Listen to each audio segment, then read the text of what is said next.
And welcome to Football After Hours. 2 hours and change until the Final Four. We're going to make sure to get you in and out as quick as possible for UConn and Illinois later on in the afternoon. Obviously, if we're a bit ahead, we'll keep you updated. But thank you for joining us on this Final Four Saturday. Still a football in your life before basketball begins. Shane, this theme is still so wonderful. I'm so glad that we're still able to use it. This theme is so good. Well, thank you. And by the way, I want to make a new one. You want to make a new one? Just have some variety, you know. Oh, by the way, I just realized, Kenny's using the exact same theme for his Giant show, and I was like, "This is perfect, man. Let him use it." No, I did not know that. It's a football show. You can use it. Yeah. I don't care. No, I'll write him his own theme. Hey, you couldn't. I just said I didn't realize. Oh, you know what? Yeah, we can make that work. Hey, Nikki, I hope I was watching the Stars game, Nikki, before we got on. It's a great game so far on ABC. Does Shane want a logo for his whiteboard segments? Yes. Talk to him individually about how he wants that to look. That'd be sick. He is in. By the time we get to the show next week, we're gonna have a new logo. By the way, I'm just gonna say that right now. Well, I think it's next week or the week after. But we are here to ready to go.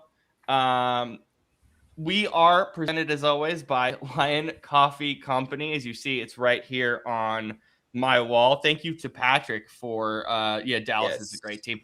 Thank you, Patrick, for sending us everything. I just had the vanilla macadamia before we got on. I am pumped.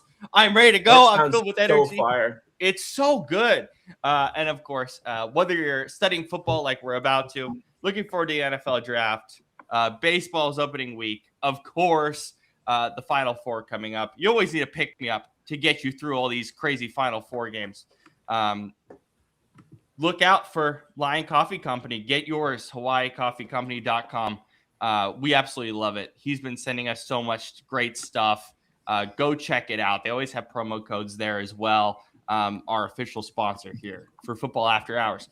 As we are going with a little bit of speed as we introduce the crew, we are starting with one of our favorite segments, the Roundtable 1 Minute segment. And our roundtable for today will be Kirk Cousins' contract. Now, it's a 1-year deal with a team option, essentially, but it's also a fully 5-year, $170, I believe, $2 million contract, but a lot of that is void years. So quick 1 minute, give me a grade, give me your thoughts on the contract. Actually, no, one sentence. This is going to be a 1-sentence segment. Grade, sentence about the contract. That's all. Shane, go. What's your grade? What's your sentence? If you were to dumb it down to one sentence of your thoughts. I'll give it a B+. I mean, Kirk at this point, nothing too special, but I think he's a good bridge guy while they bring in a rookie, probably Mendoza, just to, mentor him. And I mean, it's essentially, it's not a whole lot higher because, I don't understand why it's so long and so much money when it's essentially just a 1-year, $20 million deal. It's a cap thing. It's a cap thing. Yeah. Void years, cap flexibility. But Atlanta's paying for most of it, so I mean, hey, I'll take it. That is true. Atlanta's paying a lot of the contract. So, yeah. All right, thoughts. Scoop, your grade and your sentence. A-. Excuse me. Depending on where I look, it says 20 million, or I've seen some sources even say as low as 11.3 million guaranteed on this contract. So even if it is 20, though, again, it's hard to find many better bridge quarterbacks right now than Kirk Cousins. You guys know I've spoken highly of him in the past. I think that he's really overcome some of those bugaboos that he's had from late night games and having veteran quarterbacks, especially established, successful ones, as a holdover to your rookie that doesn't force him to be rushed in, I think typically bodes well for the young guy more often than not. The only reason I can't give this an A or an A+ is because it involves the words Raiders and quarterback. Yes. Shane, did you have something to add there? Yeah, I keep seeing the 11 $8.3 million number as well. If I'm not mistaken, I think that's what the Raiders are paying for the guarantee. Yeah, I believe so. Or maybe what the am. Falcons are paying for it, and then Well, yeah. the Falcons are paying out his access of the rest of the money. So I have no idea what the whole structure is. Yeah. But it is interesting. It's just a very complicated numbers thing across the board. Brandon, your sentence and your grade, please. To borrow a quote from the Orange Man, we are going to take Kirk Cousins and make the Atlanta Falcons pay for it. But I won't. But I think listen, it's good to have a guy like that, a veteran that can mentor Mendoza when he gets there, because we all know Mendoza's getting drafted there. Yeah, I'm not a big fan of it because Kirk Cousins always been meh his whole career, just a stat patter. I don't think it's anything special. I would say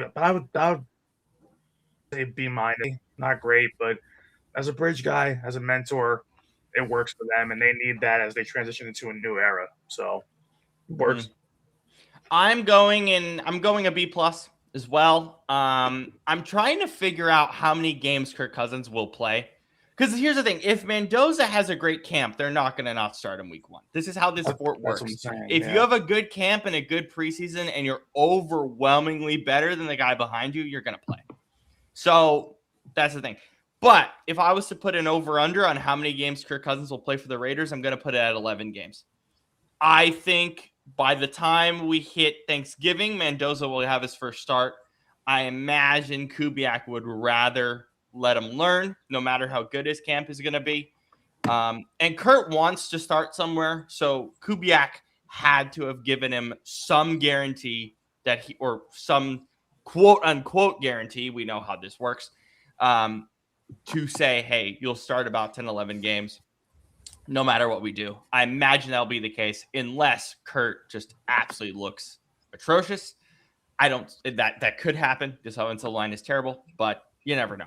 So we'll see. The Raiders camp now becomes way more interesting than it was a month ago. That training camp is going to be absolutely fantastic, and we'll be very excited to cover it for you on this show. Thank you, guys. That was a 5-minute segment. Fantastic efficiency. I love it. Okay, Shane, your whiteboard segment number 2. We have 2 more of these to go after this. Your third one will be next week as well. But yeah, what do you have for us today, my friend, as we switch the screen over to you? Not Stop to Brandon. me. I'm moving him. Relax. There we go. It's not about me. All right. Does everybody have their notepads ready? Restream loves Brandon for some reason. Absolutely loves everybody. Everybody loves me. Yes. That's why you're on the show. Let's not get carried away here. Just kidding. All right. Whiteboard segment number 2. For those who, really quick, for those who didn't watch the first episode, can you kind of give a brief summary of what we covered in week 1 for the people that are new? Yeah. So week 1, we talked a lot about, just kind of like the difference between strong side and weak side, field versus boundary, and then what each position actually is and how you put it on a whiteboard, and just things like looking at the box, right, and considering blockers, stuff like that. It wasn't anything too nerdy yet, but the biggest idea we had is it was learning how to kind of read football, how to look at the field and just understand what you're looking at, right? And the idea of creating space and attacking leverage. So now today, we're going to learn how to attack said leverage. How you force the defense to be wrong. Because every play you're trying to put the defense in a bad position. So how do you do that? First thing is I want to talk about two terms: personnel and formation. Can anybody tell me what they mean? Scoop. Wow. So personnel is like if people say like 11 personnel, that talks about like the number of tight end. Like one of the numbers is tight ends. I don't remember exactly which one. And one is backs. And then the difference between that and the number 11 is the summation of your wide receivers and your linemen. Yeah. So yeah, personnel essentially is who's on the field, right? And yeah, so the first sorry. Move the chair. Figure it out. Push the chair. Gonna get in position here. We still gotta hang up the whiteboard, man. We need to figure that out. We need to hang. No, because then it'll be too small. Yeah. Well, we'll buy you a bigger one. Let's go to Hobby Lobby and get you a bigger one. I like that thought. I didn't even know you had that in Washington. We love Hobby Lobby is a massive addiction for us in Washington State. I mean, I don't know what he's talking about. I've only been there once. Anyways, It's like a big thing here. so for personnel, first number is backs. Fuck. Oh, sorry.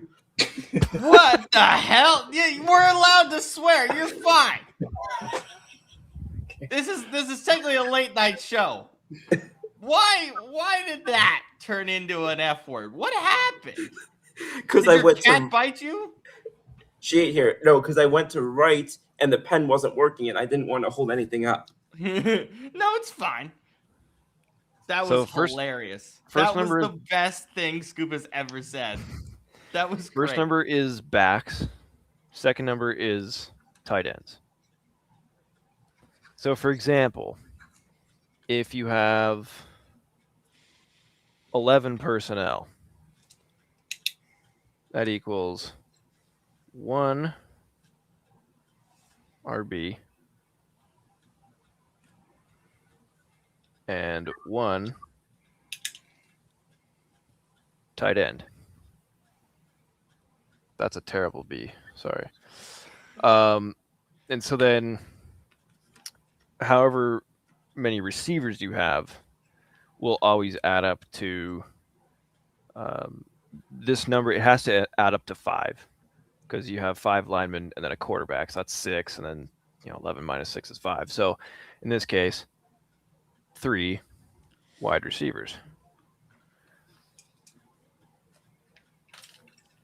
Hold on, I'm just gonna go shut this window because the glare is driving me crazy. Not only are you dealing with sun in your area, Brandon? Because I saw Scoop has some sunlight. Do you have sun in your area? Little bit. It's been in and out today. We don't actually have that much. It's just the way that it's reflecting off the clouds makes it look it's deceiving as to how much there is. Oh, okay, that makes sense. Yeah, it's just sunny here today. It's just cold. Can the Mariners not hit a home run in this weather? Yeah, I don't think they can. But it's not another that cold. It's not that bad. So, yeah, like 11. That's a common personnel you'll see in today's game. And then that's kind of modern football, so to speak. It's spread out, it's fast, pass heavy. Then another common one you'll see is 12 personnel, which is how many running backs and how many tight ends, Robert? I can't do math. Why are you going to the one person that doesn't do math? What do you mean? Just do the numbers. 1 running back, 2 tight ends. Thank you. So that's, that'll give you more size. You'll see that a lot more like in run game, play action. I'm just going to ask, that's typically more for a run formation, right? Yeah, and then, like 21, that's where you have 2 backs and a tight end. That's much more old school, right? So personnel tells you more often than not, it tells you intent, right? So if I come out in 11 personnel, for instance, are you thinking I'm going to run or pass? Pass. Pass. Right. If I come out in 21, what do you think I'm going to do? Run. There you go. And I wasn't sure with that one, honestly. so that's all right. Is that an Eagles joke? No, he said 21 was old school, and I was like, I don't know. I was born in 2000. Fair play. So good offenses will break those expectations. Great example we talked about a couple times on the show is Sean McVay, who this year played out of 13 personnel a lot. 1 running back, 3 tight ends. And they would run to the left side. And then everybody was being drawn that way. And then all of a sudden he'd hit you with a random, pass to the opposite side of the field and it'd throw everyone off. So personnel, that tells you who's on the field. Formations tell you how they line up. Mhm. Right. And so now that you know how offenses sometimes present themselves, right? Let's talk about what they actually do. So for running, there are millions of different types of runs you can do. I mean, you guys know all of them from Madden or whatever. But Inside zone, baby. But they all fall. Okay, Kevin. They all fall into 3 main buckets. Okay. I apologize. I need to acknowledge, Scoop, that joke was incredible. I just didn't Thank you. acknowledge it as good as I wanted to. I apologize. Continue, Shane. Bucket number 1, zone. Bucket number 2, power. And bucket number 3,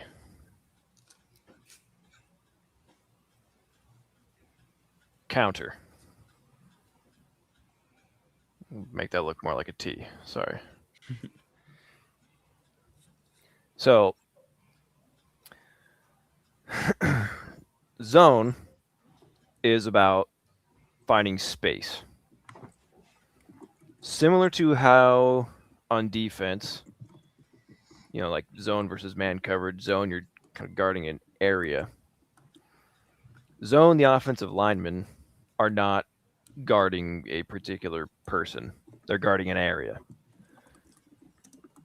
So you do this against fast defenses, right? You let them kind of run themselves out of position because you're in a certain area. Power, on the other hand, is much more like man coverage. You are creating the space because you're blocking each person. Your left tackle saying, okay, I'm going to guard that guy. You guard, so on and so forth. So it's basically you saying, we're going to bring in an extra blocker and we're going to run the ball here. Good luck. And you'll use this oftentimes in short yardage situations, physical things, right? And then counter is just deception, right? You show one way, have all your blockers going to the left, and then ball carrier gets the ball, cuts right, whatever. That's also like the whole like zone run offense, like vertical zone run, vertical power run, that type of thing, right? Like that's yeah, exactly. That's what it all comes down to, and that's why if you run a zone run scheme, it suggests that you get agile offensive linemen. Yeah, I was gonna say that's more like agile offensive lineman and right. exclude what's the word? Elusive back. Yes. Yeah. Because you're creating space, or you're finding space. Sorry. Whereas power, you are creating the space. You're dominating, saying no, you're going here. And so, essentially, zone is finding space, power is creating it, and then counter is manipulating it. So, for example,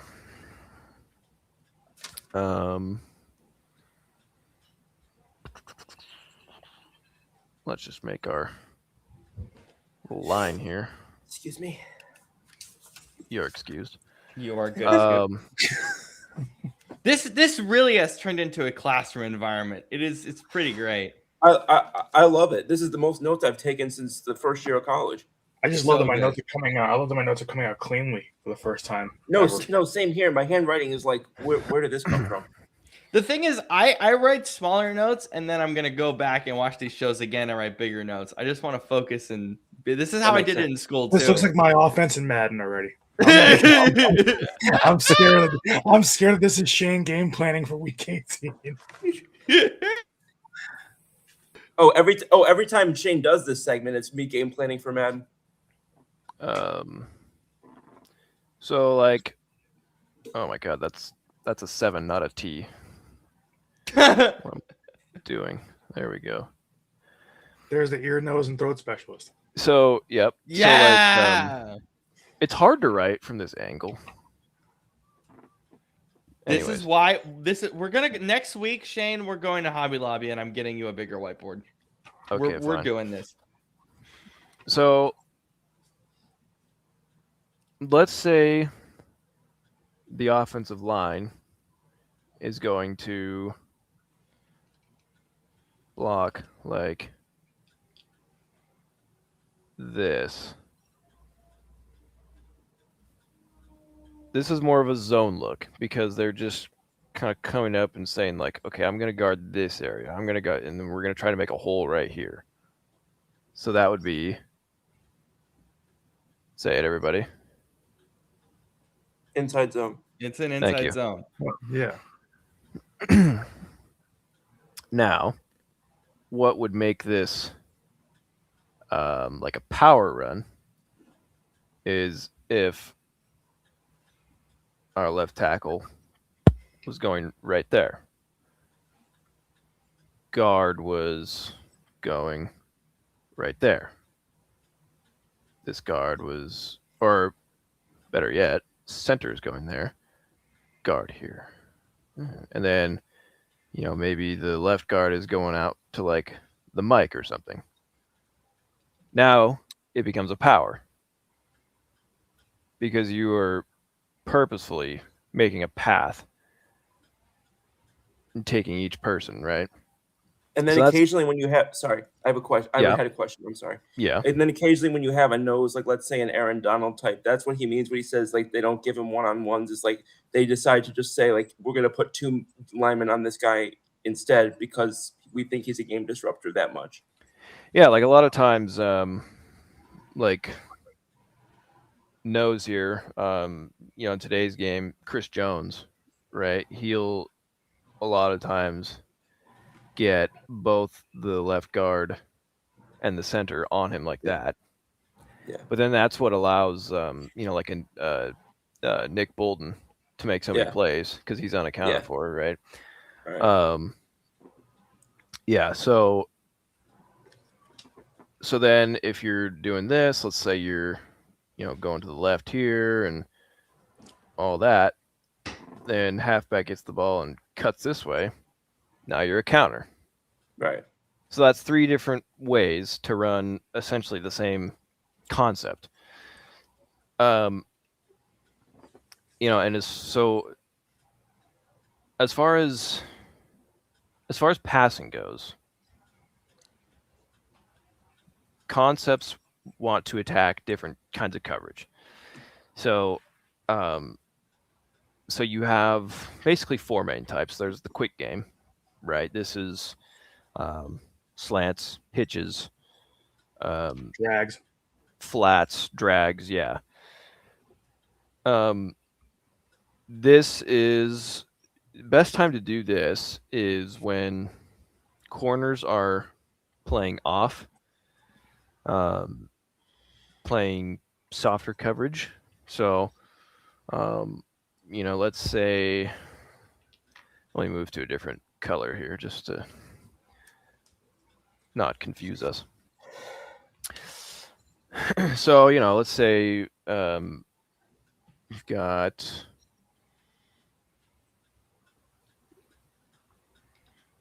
and then So you got your corners, right? So if they're up tight like this, you're thinking they're probably going to press or be in man. So this would not be a time to do quick game because there's going to be a lot of traffic in here. However, if field corner is, let's say, up here, well, that's a great time to run a 6-yard hitch or a like that, or you could do a curl. I'm getting PTSD. You could do a I'm getting slant. PTSD. Brandon, how many? We have 4 of these shows. How many times are you gonna get PTSD? Wait, sorry, I have another question.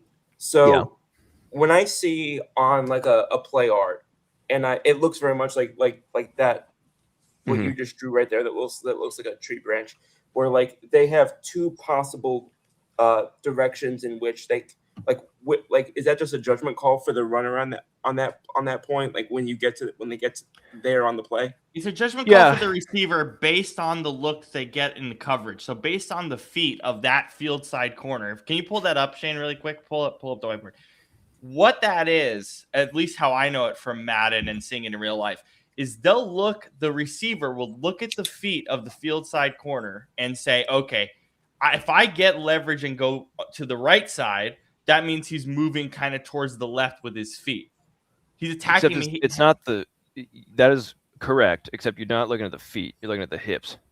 There you go. Better. Shakira, right? This is what you say.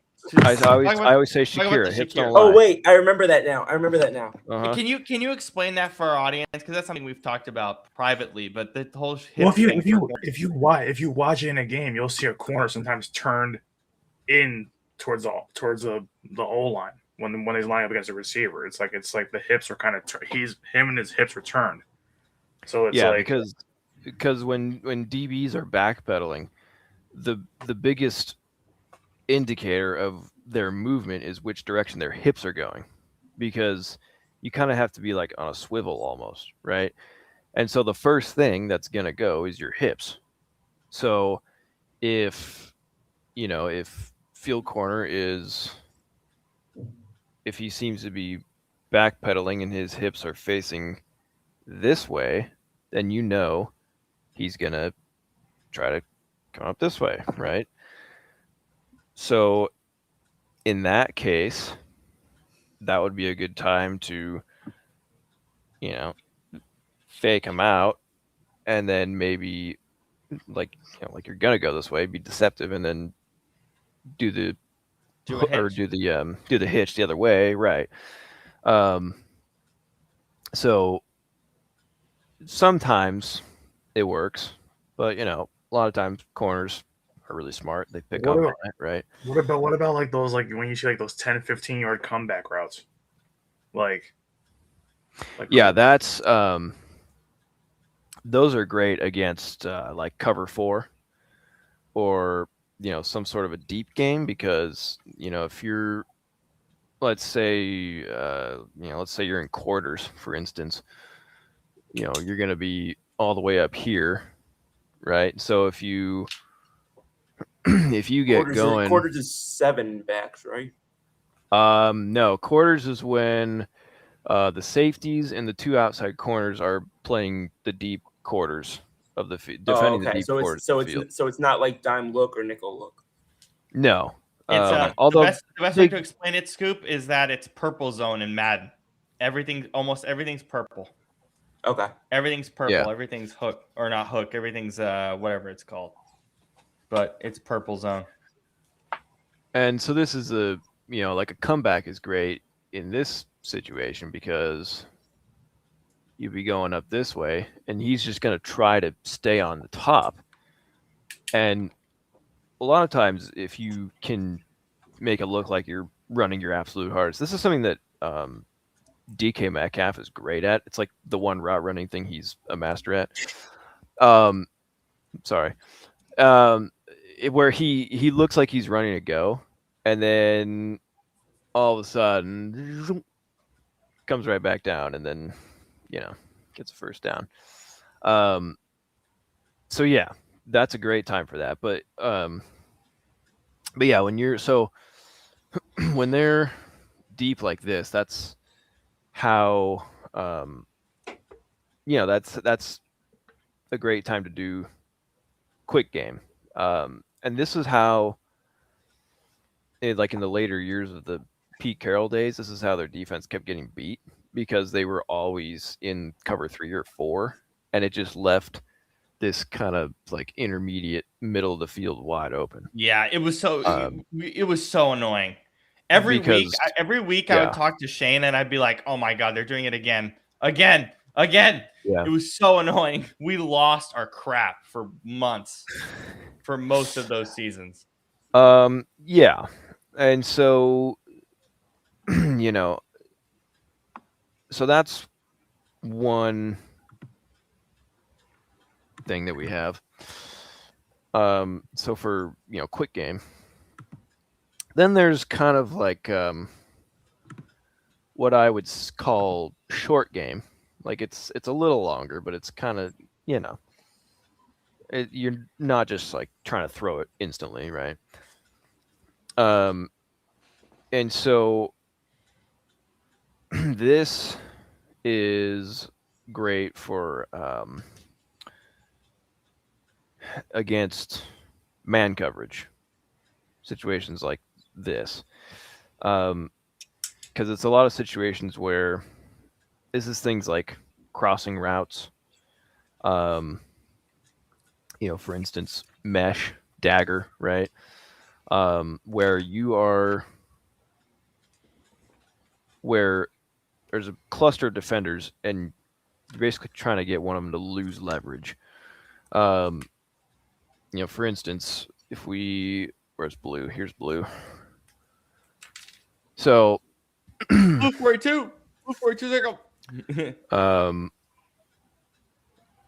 So let's say doing a post here. We've got a.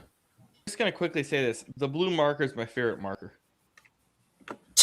Let's It's say so we have a good. post, then a sail, and then an in, and then a dig. So this, if you're in man coverage, this is causing a ton of traffic in this area. And somebody will get mixed up, and either Y will be open or F will be open, most likely. Okay? Because you're going to see these two receivers who look like they're kind of going deep. So they'll bring a couple guys up, but then they'll just forget about this guy underneath or this guy underneath, depending on how they're playing coverage. May Robert. I ask a question? Of course. So part of this with the let's focus on the X receiver for a moment in this look. The X receiver will not only take that corner that's next to him, but also that safety over top is going to be so scared about that or the F even, correct? Yeah. Let's see, because I know it's simple, but I figured I'd just ask just in case I'm missing anything. So, yeah, I mean, a lot of times it'll depend on the coverage. So, they're playing tight here. So let's just assume they're in cover 2. Okay.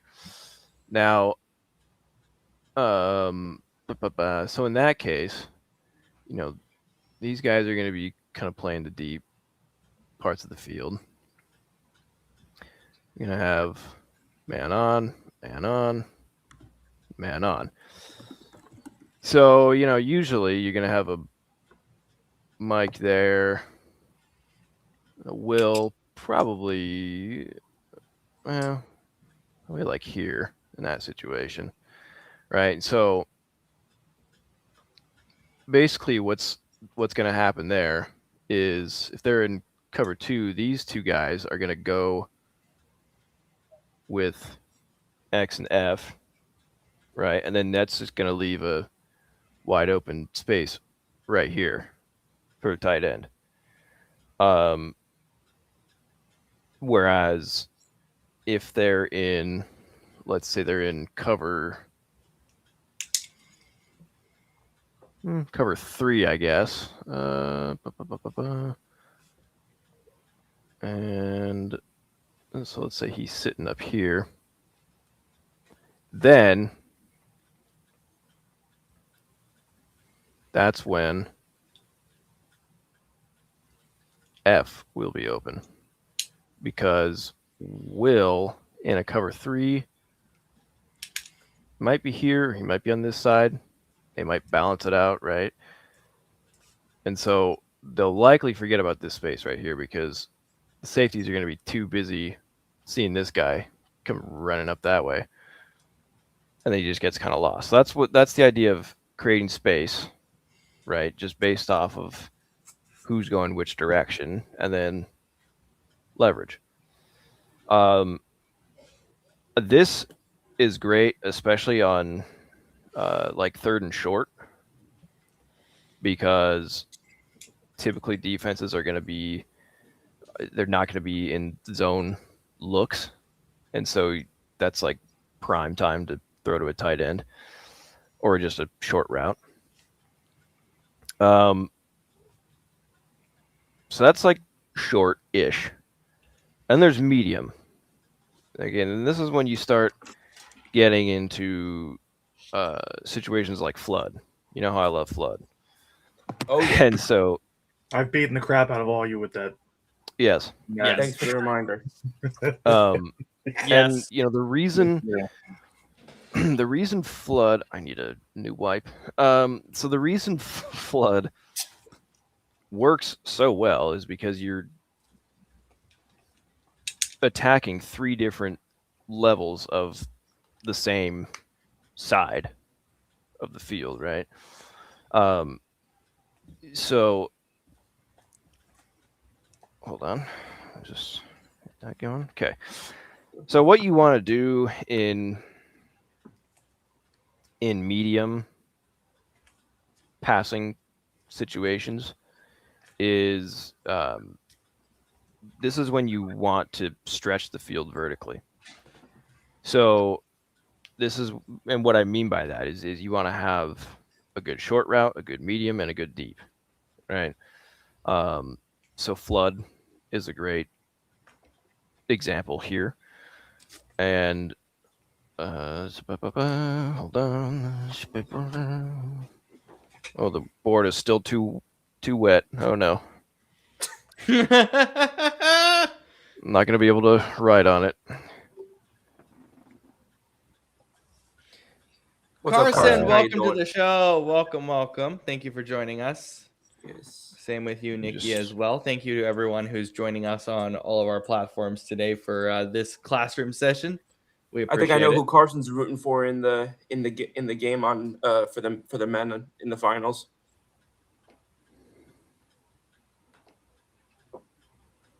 He hates the Wolverines for any context. Thank you for joining us before the Final Four. We appreciate it. So, so like for instance,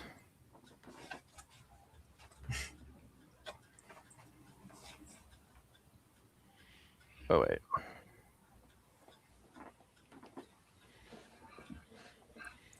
At some point, I do have a question about the 3 levels of routes, but I'll wait. go ahead.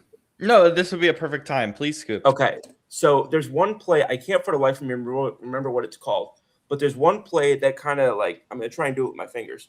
There's a route that goes like that. I know it's a play action play. It's this, that, and then that. They're kind of like Play. stacked. It's a play action crosser. Yeah. Yeah, I was just gonna say that. Would this be an example of a time to use that, or because it's play action, Yeah. would that be different? Yeah, no, that's accurate.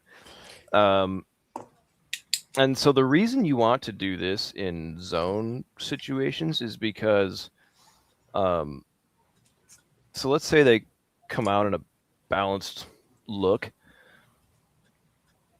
If they, in theory, will have 2 DBs on this side, and there's going to be 3 receivers over there. So right away you have a mismatch, because you have one more receiver than they have bodies to defend them. If you're in man, however, this wouldn't work as well because it's just going to be a lot of traffic and it's going to be all congested over here. So, flood is a great example for this. Another one would be crossers. Yeah. Let's see. Another one would be dagger, which we talked about a little bit earlier.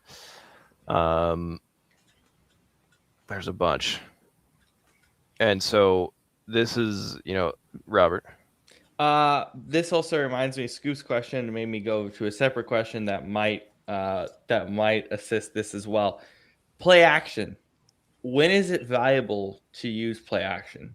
I know that's kind of a loaded question, but where? Yeah, that was going to be my after we got through medium. That was going to be my very next question. Yeah, could you kind of explain where that? I know it's really loaded because there's a lot of different ways, but is there like a simple way you can approach that?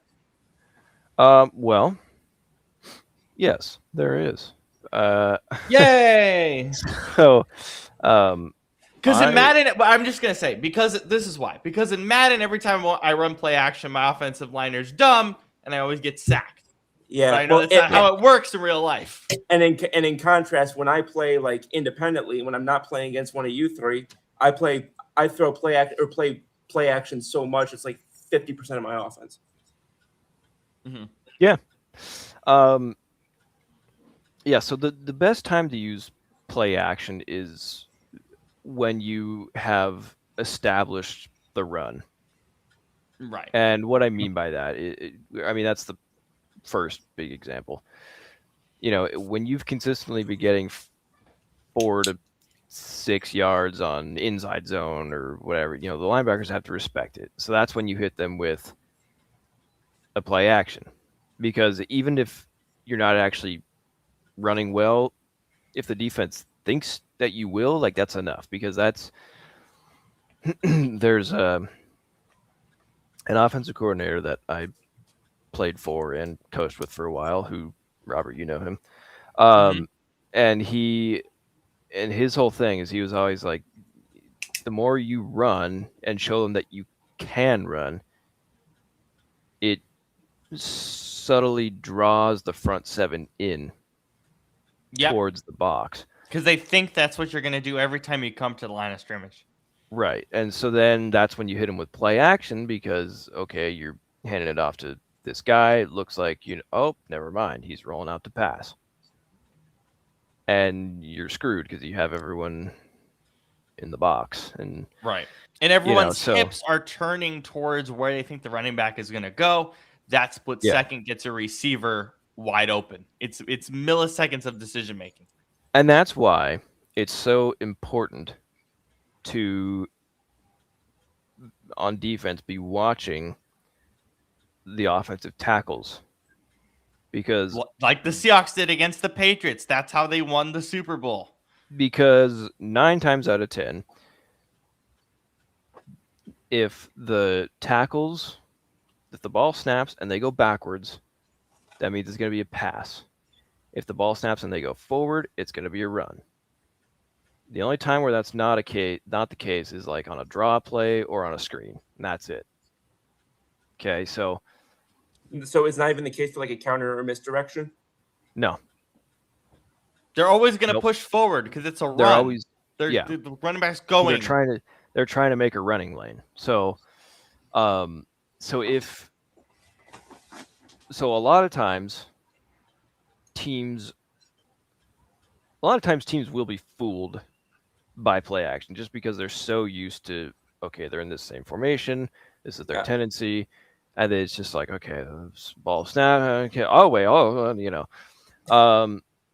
but if you are diligent, you pay attention, and that's easier said than done because as the game goes on, the defense gets more tired. It's hard to pay attention to all these little things on every single play, and it's easy to just forget about it, slip on something. Yeah. And so So another great time for play action is like first and second down. Defense is usually going to be a little more balanced.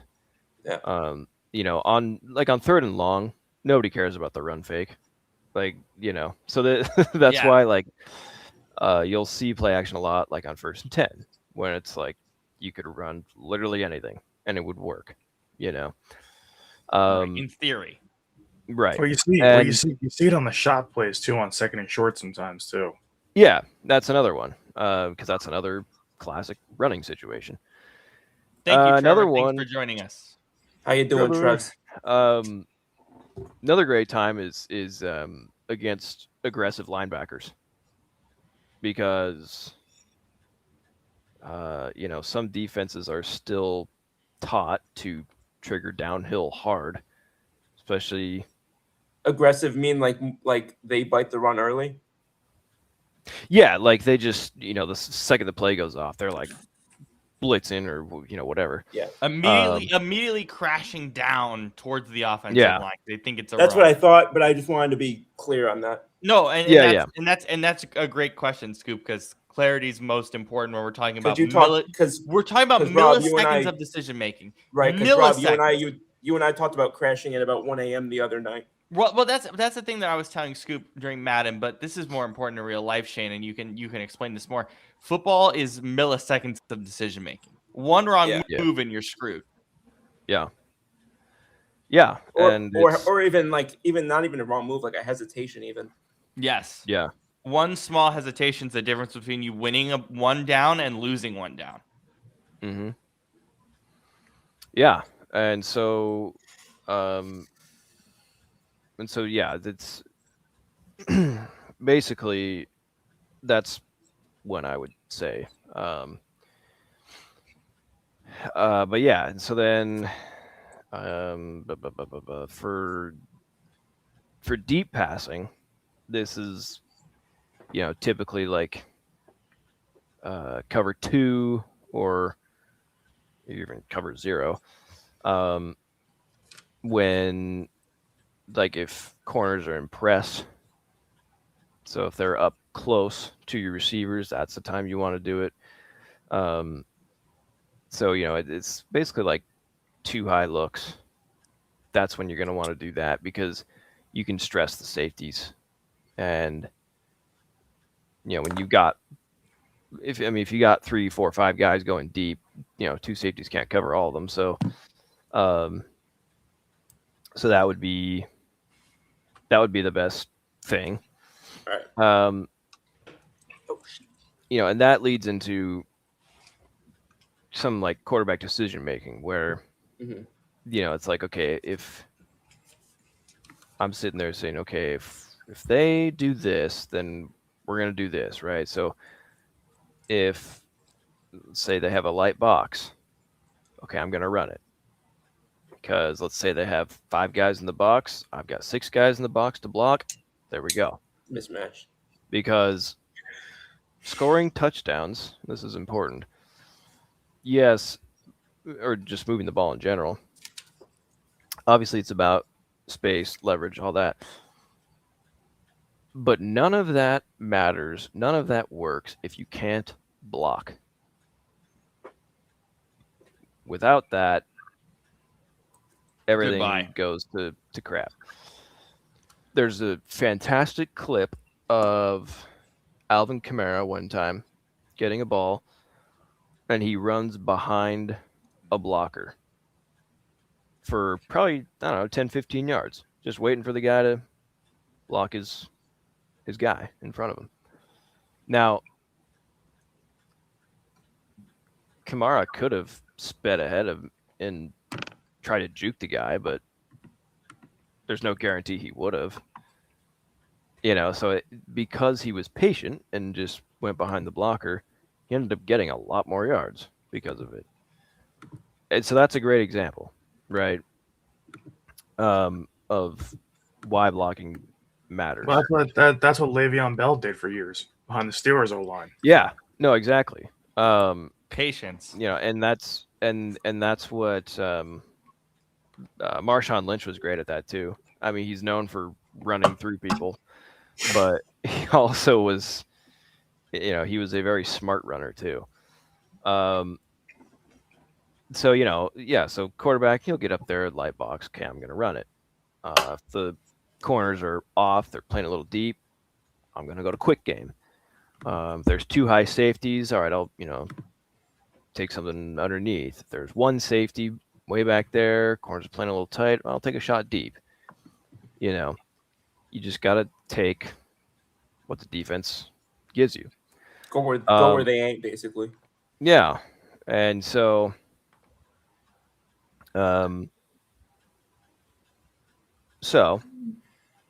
here we go. I'm going to, hold on. Now, this is where we make it interactive. So, we've got our, we've got, so I'm going to be the defensive coordinator. You guys are going to be the offensive coordinators. All right. So, I'm going to come out and look, and I'm going to have an idea of what I want to do, but I'm not going to show you until afterwards. So, here we go. Shane, do you mind really quickly? I'm going to show, I don't know how it's going to show on screen, so I apologize. That's fine. Go for it. You're talking about Alvin Kamara. I'm just going to give a quick thing because I wanted to look up a couple of his highlights. Again, I'm not sure how well this is going to show for you guys, but I imagine it will show to our viewers quite well. I hope so. Some of his play calling or some of his highlights here that I wanted to showcase. So really quickly, so the Lions, they're in the red zone here. And so I'm going to play this really quickly. I have my captions on.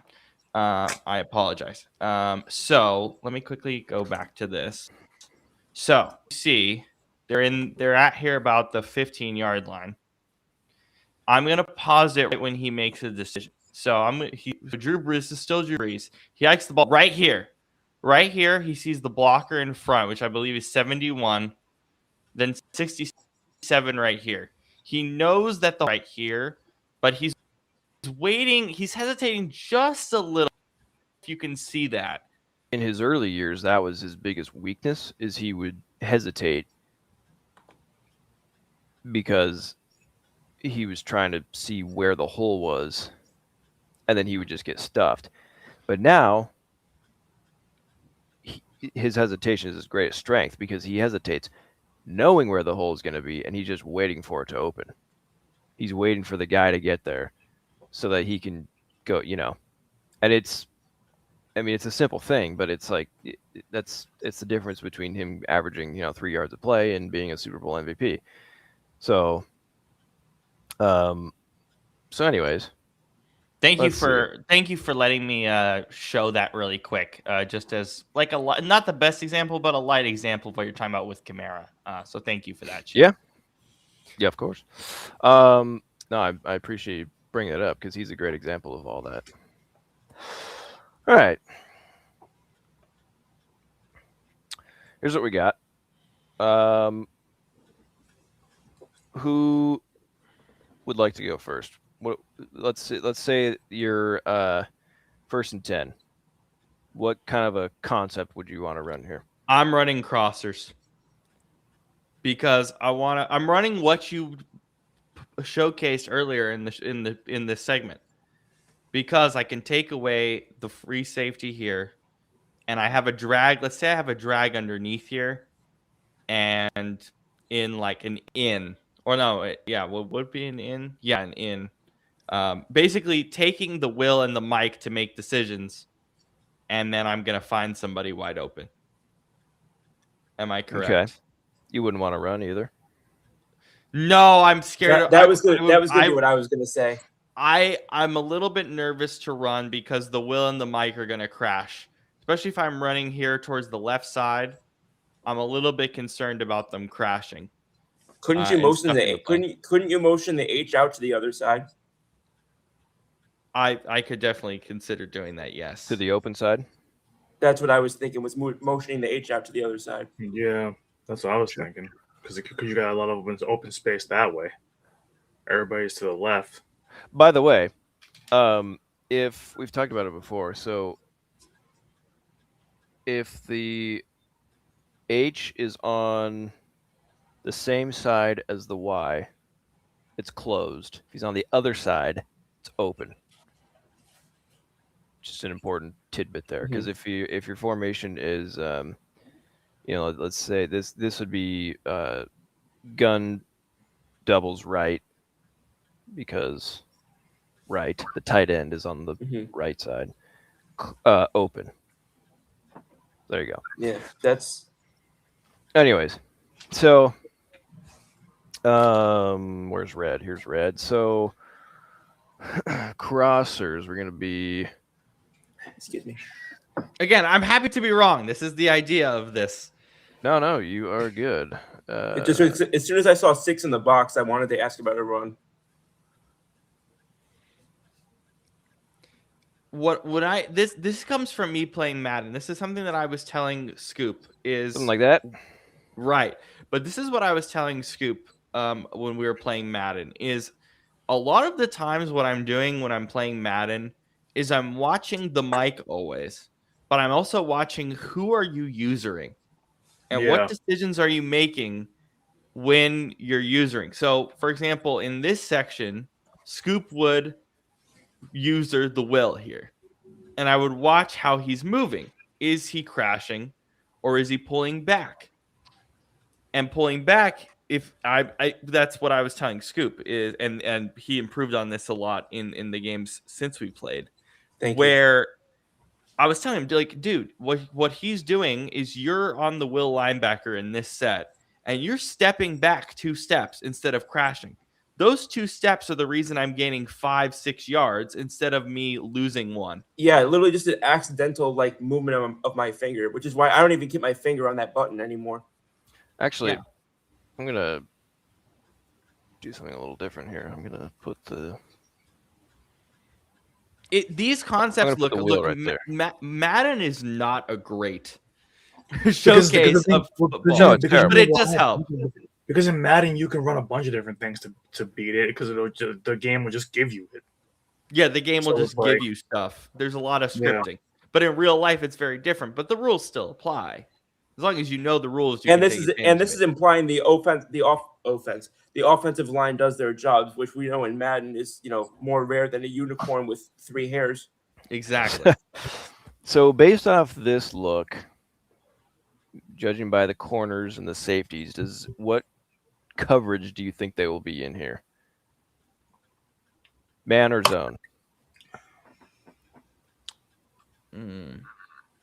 I was thinking cover 2 man. Yeah, that's a great thought, Scoop. That's an excellent thought. Because our corners are pressed. Right, because the corners are pressed and there's 2 guys up at top. Yeah, it's definitely, it's not zone when you have all those guys up like that. So no, most likely not. Nope. So let's say this is cover 2 man. Who's our first read gonna be? Your 2 reads that I'm looking at most here is the first read. First read. Honestly, I'm looking at would it be the boundary corner? I mean no. Z. The Z. Excuse me. Scoop says Z. What do you guys think? I want the F because I see that open space right here, and I'm going to see if the safety crashes down. Safety crashes down, and my X makes a move and is able to beat the field side corner. He's going to be open. Brandon.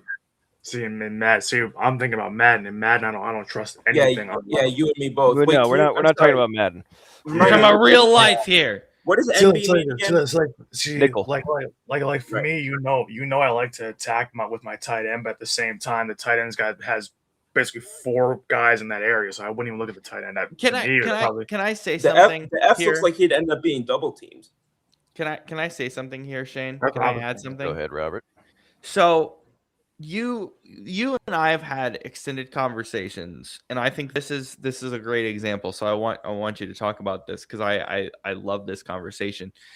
we've talked about this for years about Cam Newton, his first few years, and how Cam Newton, they would ask him, hey, don't look at the whole field. Just look at one side. Look at the Y and Z here, or look at the X, mostly the Y and Z, but look at the X and F. And that made him a much better quarterback for a few years until defenses started figuring out what they were doing. So I don't know if this adds to it at all, but can you kind of explain that kind of idea? Because I can look at this and I could look at the left side, or I could look at the right and make some decisions with my yeah. The problem with the looking at one half is defenses are so good at disguising now that that doesn't really work. Yeah. It doesn't really work, but it used to back in those days. Yeah, It used Cam early Newton was- 2010s. Yeah. Yeah. Before everything became offensive heavy. Yeah.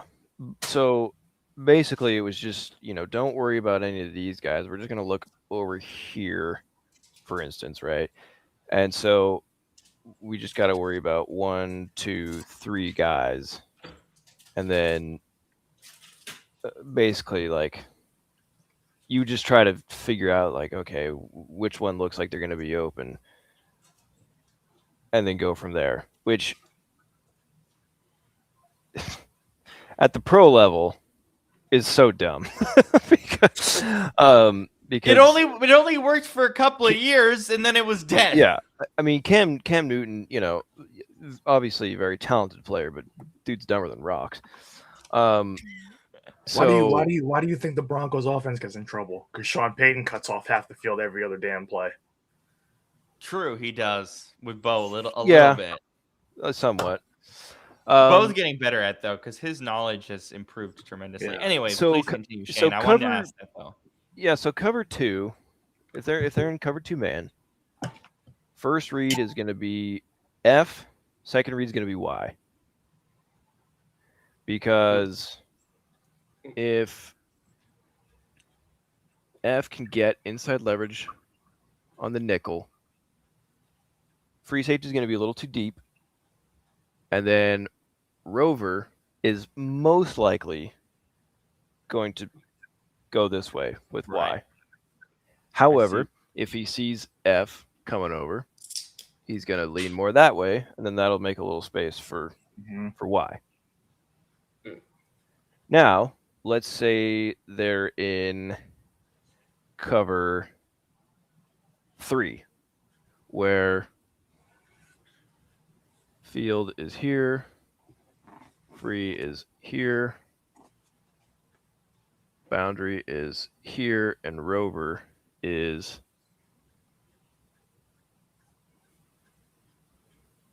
now. What do we think?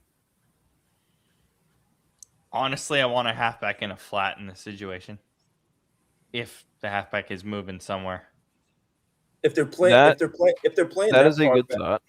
if they're playing that far back, would you go for something quick like a slant pattern? slant. Think about wait. Well, wait. Think about this, Scoop. Let's say I'm putting the F on a slant here. Well, guess what? The Rovers got that covered. Even if I put the Y, the Rovers got that covered. Or Mike. I'm just looking at how far back the 2 edge corners are. So But again, Scoop. Oh, so they're not starting. They're just dropping. Pre-snap, they're still up here. Oh, my bad. Listen, Scoop. I'm sorry to interrupt Shane's thing. Scoop, this is why I tell you when you play Madden, yeah, you need to look at the corners, but you need to look at what the linebackers are doing. The linebackers are your biggest tell. Mm-hmm. Yeah, you look at the linebackers first and then go outside. Because if I'm running on the F, right? If I take an F and I am doing a slant, well, guess what? If the Rover's here and the Mike is here and the Will is here, you're getting picked. Because you're not accounting for the middle of the field. You need to account. I was misreading, thinking that the FC and the BC were starting that far back. No. So this is that was my misunderstanding. But if they did start that far back, couldn't you just run a mesh play?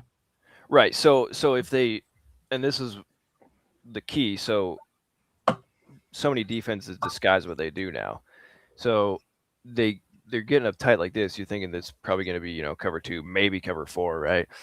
Mhm. But then, so you're like, okay, well, I'll do my crossers play. That'll work well. But then, post snap, oh crap, they're in cover 3. So that's why you have your first read, but then you have to have a second read. So it's like, okay, so he's out because, whatever. So I have another question. I apologize, Shane. So do I, Yeah. but I'll wait. No, go ahead. My question is, this reminds me of the concept of your safety nets are your tight ends and your halfbacks in the flat. Is this kind of a good example of what they mean by the safety net concept? Yeah, no, it is. Because whatever the secondary is doing as far as coverage, I mean, that's way up in here. Tight ends oftentimes are right down in here. Sorry about that. Do you have thunderstorms again, Scoop? Is that what I'm Yes. hearing? Oh my God. Oh, That's- jeez. All right, stay safe. Thank you. So yeah, and then Brandon, you were saying you would run a what here? If it ends up looking like that, it's mesh. Yeah. So let's say they start out, back here. Yeah. Now you're gonna look at quick game, Yeah. right? Because you know that you're gonna have some space underneath. That's where my confusion was earlier. Yeah. Yeah. No. So you have the right idea. Scoop, what was your question? I want to make sure we get to your question before I forget. I'm gonna be honest, I've forgotten it. Okay, we'll get to it later. It's okay. That's all right. If I think of it, I'll write it down. So then now, Oh, I'm sorry, I just remembered it. Yes, Um, please. So basically, so generally they say that they want quarterbacks at the NFL level to go, get the ball off 2.5, 3 minutes or 2.5, 3 seconds max. So at what time frame, and I know you can't obviously think in your head it's been this long, but like what general time frame do you want to have gone for your first, and you're like you've given up on your first read, you're going to your second or whatever? Like, is it generally like half a second or like, is it hard to quantify? Isn't it very instinctual? I mean, it's very instinctual. About a second, yeah. Yeah. I was just asking because I know one of the biggest criticisms we hear about guys who are trying to go pro in the draft is he gets too easily locked onto his first read or he and that type of thing. So that's why I was asking at what point do you want to see a guy have moved off his first read and considering other options basically? Yeah. And a second's a good call. Thank you, Shane. And Aloha, Mr. Wiltsey. And Patrick, here you go, buddy. There you go. There we go. The disguising things and whatever is why film study before a game is so important. Right. Because you can look at it. It's like, okay, I went to a clinic a couple months ago. I won't say who ran it because I don't think I'm supposed to. No, you're not. You're not supposed to at all. No, you're not. I mean, it wasn't like top secret information, but it just anyway. It's important to not divulge that. So yeah. Yeah, no. But he was showing us tape from the Seahawks Super Bowl, and he was saying it's like, he was like, yeah, the Seahawks noticed that, whatever percentage of the time when New England was in when they were in a strong side, closed shotgun set, they would run, the F would run a slant, and then that's when they would do all their cat blitzes from when they would have the nickel corner blitz, because they knew that they would be able to get a linebacker in coverage on that receiver. I don't know And much so about just- this kid, Kenny. I need to look him up. Thank you for always letting me look these guys up. Jody with the Hertz question. Sorry, guys. Jody with good content. All right, please continue on, Shane. What does Hutz do well? Hertz. It's Hutz. true. Oh, Hertz. He does a lot well. So, anyways, so now, let's say,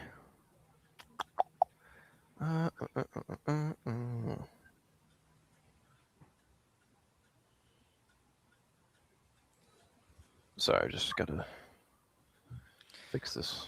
While you're saying that, Kenny was asking about this Bernard kid. He is very interesting. He's a Nigerian prospect in the International Pathway Program. Who's going I had into to the look draft. him up. I've never heard of him, to be honest. No, I have not. He's getting some hype though. HBCU showcase guy.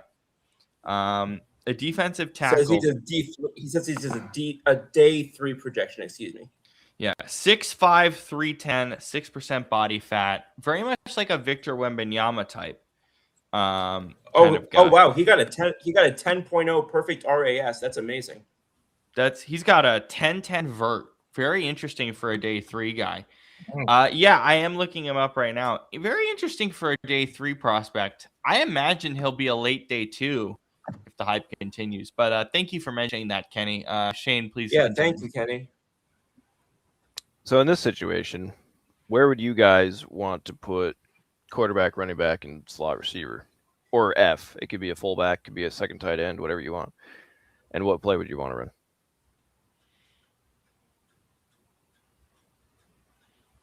Oh, what? There's 7 in the box. So Yeah. I'm not running against that. I don't think. You could. You could, but Second tight end. Yeah, I don't know. 7 on 7. I don't know how much I would trust it. This is a very scary look for me. I don't even know where to start. Because I was gonna say, whenever I've seen something like this from what we did last year in Philly, they always had Hurts under center. So yeah, like that's I'm thinking a good instinct. I'm thinking about putting the QB under center and the halfback behind him. Let's say this is 2nd and 3. I mean, if I have Hurts, wouldn't I just try and call a run with Hurts? Like a I'm if it's 2nd and 3, if it's 2nd and 3, I'm running a play action or an outside zone kind of situation. Because if I'm running a play action, let's say I have Jalen Hurts, okay, in this situation. If I have Jalen Hurts, you know what I'm telling him? I'm telling him, hey, I'm running a play action. I want you to roll out, and if you see nothing, burst. Just go get the first. That's what I'm telling him because that's why you want a mobile quarterback. But I'm running to the outside here on a 2nd and 3 because especially I'm mostly going to run actually to the left side because I feel a little bit more space here. Yeah, I see what you're seeing too. But yeah, although I will say the free safety is also shaded a little more in that direction though. I'm fine. Because here's the thing, Scoop. I'm fine with the free safety, whatever the free safety is going to do. Because let's say I'm running a play action. Even if I'm running a play action, Jalen Hurts is so fast, I'm going to just tell him to go get the first and deal with the free safety head on. Oh yeah, I was thinking in a general sense, not if I have like the fastest quarterback in the NFL. Right, but this is why I want mobile quarterback. But if I don't, guess what? I'll use my running back and I'll just power to the outside, and I expect my offensive lineman to just go. Am I correct, Shane? So which side are you going to roll to? I'm going to roll to that left side. I have more open space to the left. No, I'm going the other way. Why am I going the other way? Because your targets are that way, aren't they? You have 2 targets out that way. And for running purposes, there are more what? Blockers. Blockers. Yeah. Got it. So I didn't. Oh, so wait. Play action. That is correct. That's what I would do here. So if it's 2nd and short, you got a heavy box. So let's say you 2nd and 3. Let's focus on that 2nd and 3. 2nd and 3, yeah. So quarterback's going to be under center, and then we'll have halfback right here. Where do we want to put the F? Do we want him in the slot? We want him as another tight end. We want him as fullback. I want him, honestly, I want him as a fullback here. Yeah, Or, I was Me thinking yeah. the same thing. I want as a fullback or kind of right next to the Y. So I feel Yeah, like I have an extra blocker. Because even with the wide there, you're still short a blocker in the middle, and you're still Wait, Shane. What I'm thinking here, let's say the F is here. I'm still gonna want him to push to that side, so I have that extra blocker. Yeah. Just give him some Yeah, speed. no, Yeah, exactly. Yeah. So because then that way you can have one in the box. You can have 1, 2, 3, 4 blockers going to that right side, and there's only 1, 2, 3 guys on the right side. So that's a huge advantage for you, because then let's say Mike or Rover, right, tries to come down and make a play, they can't because fullback is there, right? And that's if they're not accounted for by one of the other offensive linemen. So yeah, play action would be great here. Another thing you could do is depending on the coverage, right? Like cover 2, if they're in that, for instance, that would be a great time to do like a flat route to a tight end. That's what I was thinking. yeah. Or even to the fullback or running back, whoever. Can I ask something about that flat route thing? Yeah. The tight end with the Y here. I'm concerned about that linebacker that you have here, the S right here. Mm-hmm. And then your edge potentially kind of shading a little bit, and then your BC here. I feel like they're all going to cover that flat on the tight end. No, hypothetically, or no? Well, yeah, but that's why you would have, so the Sam would be on that, but Sam. I was thinking like stud, but no, it's Sam. Okay, well, yeah, whatever. I got you. So, yeah, I mean, if Sam is going to be on Y, it's going to take him a second to get there, because he's, because I mean they've got 5 yards between him. So if it's just a quick, flat here, I mean you still got, if you're rolling out, you got time to get it to him before especially since he has inside vertical leverage on him. Yeah. But yeah, I mean, this would not be the best time to go for like a corner route, for instance, where you're coming all the way up and doing that, because, well, I'm sorry. I know we've gone over this like 17 times. Can you remind me which receiver is the Z typically representing? The like Z? Yeah. Is like a speed guy or? Yeah. Speed, deep threat. Speed, deep threat, yeah. Okay. Yeah. I couldn't remember if it was like the one-on-one guy or the, like, that. Yeah, the X is the like the contested catch, tactical route runner type of guy. Okay, got it. Yeah, that's what I was trying to say. Basically, Scoop, Devontae Smith is our Z and AJ's our X. Yeah. Okay, so the X is In the one most that doesn't cases. finish his routes. The X, that's why we had problems with him last year, because the X needs to finish the route in order to make catches. Yeah. Anyway, sorry, I just had to get that in there. No, you're fine. It's good. All right, so now let's say, and this will be our last one. I'm enjoying this. Also, do you guys want to go over a route tree? Please. Yes, please. I was gonna. That was gonna be my next question. Okay. And can we email that to AJ Brown? Yes. Send him an email. By the way, that reminds me. A copy of the book he apparently hasn't read. That reminds me. If any of you who are listening would like to sponsor the show in any way or reach out to us in any way, it's all one thing. Football After Hours NFL@gmail.com. Please reach out to us if you want to do any sponsorships of any kind. Since we're talking about the email, I figured I'd just say that. Football After Hours NFL@gmail.com. Reach out to us. I'll be checking our spam or anything. So please reach out to us, and I'll be the one who will get back to you. If you email us and tell us we suck, we'll laugh at it and we'll move on. So please don't do that. But yeah, if you have any interest in helping in any way with the show, Football After Hours NFL at gmail.com. Figured I'd just let it go. It's also available on our YouTube page, on our Football After Hours YouTube page. It's right there, all the internal contact information. So figured I'd just let you all know that as well. Shane, please continue with your route tree. Well, first, 3rd and 4. What are you doing here? All right, I'm going to let you guys go here. This is the classic, 3rd and medium thing they talk about every time. Don't drop it. I have a question to follow up on that.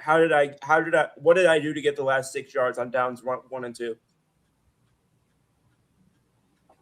You did your play action pass. You got a first on a play action pass. Well, because what I was going to ask is if I've already established the run, I was going to consider doing a play action out to the left. Depending on blockers, yeah. I like that thought. I can tell you, I already know what route I want X to run. What's that? A slant, because the field corner is outside. Shaded outside. Yeah. What's the route that goes it's like. Like, are you talking about a comeback? It goes hell no. It goes out and then like directly to the right. That's an out route, man. That's a deep out. No, not out. Wait. That'd be an in, deep in. Or deep in, my or bad. Dig. I was confused. Yeah, dig. Route. In yeah. route. Or a dig. Okay. Yeah, because that's the route I was thinking of because it would take more time for the FS to close on them. For the fields, except he'd be right there already. I was just thinking it would just take. I was just thinking it would take just like because you were talking about like milliseconds. I was just thinking it would just take him just that slight bit longer. Well, here's the deal, Scoop. If you do that, right? Yeah. What's going to happen is you'll make the throw, and the safety is going to smack him. You're basically throwing a hospital pass. Right. You're basically going to kill your receiver. Is what you just did? What you just did is put your ex receiver in the hospital, Scoop. That's what you just did. No, because you said the one that goes in and then that breaks inward on a diagonal. So I thought you mean a post? Do you mean a post, or do you mean like? Scoop. Look, like Kenny thinks Scoop can learn Chinese better than this. I don't think so. I don't think so. I think Scoop's just trying to learn it. Well, it's also hard because like I'm doing this with my hands, and that kind of hard to explain what I'm talking about. Yeah. Yeah. No, I mean either way, free safety's probably going to be there. Okay. Yeah, he's gonna be over top, or you put your receiver in the hospital. That's what you just did. So Brandon's idea. I was basically the reason I said what I said is just because I was trying to keep the FS, like I was trying to make it so that the FS would have to have an extra second or so to get to the receiver. Scoop, this is the thing. I think in Madden you're just throwing hospital passes. Now I realize what's your issue. You're just throwing. I don't understand why it would be a hospital pass when it would literally take the free safety longer than what we. It wouldn't, because of free safety. If you wait, does Imanwari go rover or more free? What's a good? Okay, rover. Rover. Okay, let's say Cam Chancellor is there, right? At the nothing. If Cam Chancellor, so we're gonna go with one of the best. We're gonna go with one of the best safeties of the era. Okay. Because that's what happens in Madden. Okay, if a free safety is right there, if Cam Chancellor's right there, your receiver catches that and he gets popped immediately, or get picked. Yeah, your receiver dies if you throw this ball. He dies. You killed him. That's what you just did. A slant, meanwhile, is going to be underneath him, and you're going to be underneath the free safety and above the mic. Right, but you have to throw that quick. You have to throw that quick because the mic is going to get you. And that's why I've seen Philly run that play 1,000 times. Mm-hmm. I've seen AJ Brown run that slant and Okay, they now throw if it you- from- here's the thing that I don't understand. So Yeah. where you've got the X breaking upward to the right, why is it more dangerous when the FS is literally closer to him on that break? Why is it more dangerous to do that instead in that same cut spot to have him just run parallel to the line of scrimmage instead rather than going that way? Because guess what? Your mic is going to pop him too. If you don't throw it, because If you here's the get thing, that- if if you you don't get throw it quick the ball enough, out your mic's quick- going to fucking pop him. Yeah, if you get that ball out quick enough, you're okay. But it if has you to pop. don't, you get popped. Yeah, So that's why you got to get it like right here when he breaks. basically on the Yeah. break. Yep. Because if you get it- yeah. where your finger is where I was envisioning him breaking. Yeah, No, Yeah. that's where you throw it. Now, where he breaks is when you That's throw. right. You Because throw it to him like if you throw it right here. any later, you're either going to get popped Yeah. or you're going to get picked. Yeah, Shane, exactly where you just drew that spot is where in my head he was doing the parallel run inward. He's cutting into it, and that's The gonna cut make it inward. Thank you. I couldn't think of the perfect. word. Good job, Scoop. That you're learning. I love it. Well, I love that's this. that's what I was trying to explain. I just couldn't for some reason. Yeah. I couldn't. I'm just telling. All I'm saying is, and Shane and Brandon are saying the same thing. You throw it any later, you're getting popped. I didn't intend. I wasn't saying for him to throw it any later. I was saying for him to not throw it as far. Yeah. No, Yes. no. We got you. We got you. Yes. Okay. I just don't. that I was- hate. By the way, this is what happens. Young quarterbacks, they throw it so late, their receivers literally go in the blue tent because they Yeah. don't throw it in time. Yeah. They get li- popped. literally in my mind, I was having it be an earlier play, not a later one. Right. Now, if you wanted to run, what would you do here? Well, Inside zone up the right because there's an extra blocker. But if you go outside, you've got all the defenders ready to converge on the right side. can I ask a question about that? Yeah. Could I technically? Do I have enough time to run a counter somewhere? Yeah. Because I'm shifting my lineman to a certain side. Yeah. Technically, Well, look at the box. even though it Oh, takes sorry. a little extra time. How many? Yeah. Well, how many defenders are in the box? 6. 6. How many blockers are in the box? 6. Wait. Oh, with the fullback it's 7. Fullback The counts. fullback at 7. Yes. So that's a favorable Yeah. run situation, Mhm. right? So in that case, we've got 1, 2, 3 on the right side. 1, 2, 3. Then on the left side, 1, 2, 1, 2. So you're kind of even on both sides. So the direction really is going to come down to just which way the fullback is going to go. So Could you do a fullback run? Like a fullback dive if you're only on like a and one or an and two. I've done that before. Yeah, Yeah, if if you're it's on 1 or an 2 N1 or yards. N2, yeah. I mean, So- 4 maybe not, but So- yeah. Not Well, yeah, no, that's why I was asking what the down and distance would be. Shane, are you gonna cover screens next week, or can I ask a Oh. question on screens? Yeah, I was just you gonna can. say Brandon Okay. might be MIA for that episode. Okay, so I have 2 questions. A counter takes longer than anything, well, other than a screen. A counter takes an extra millisecond. Does that millisecond matter if you have like 7 blockers? Are you concerned at all? No. Okay. No. So could I hypothetically run a screen to the right side here? Have my blockers shift and maybe get enough, or no? Yeah. Yeah, Okay. because it's I mean, I would rather run it to the left. That's what I was gonna say. Yeah, you're Yes. not running it into the Right. Yeah. side where the defenders But- are. Oh, I haven't.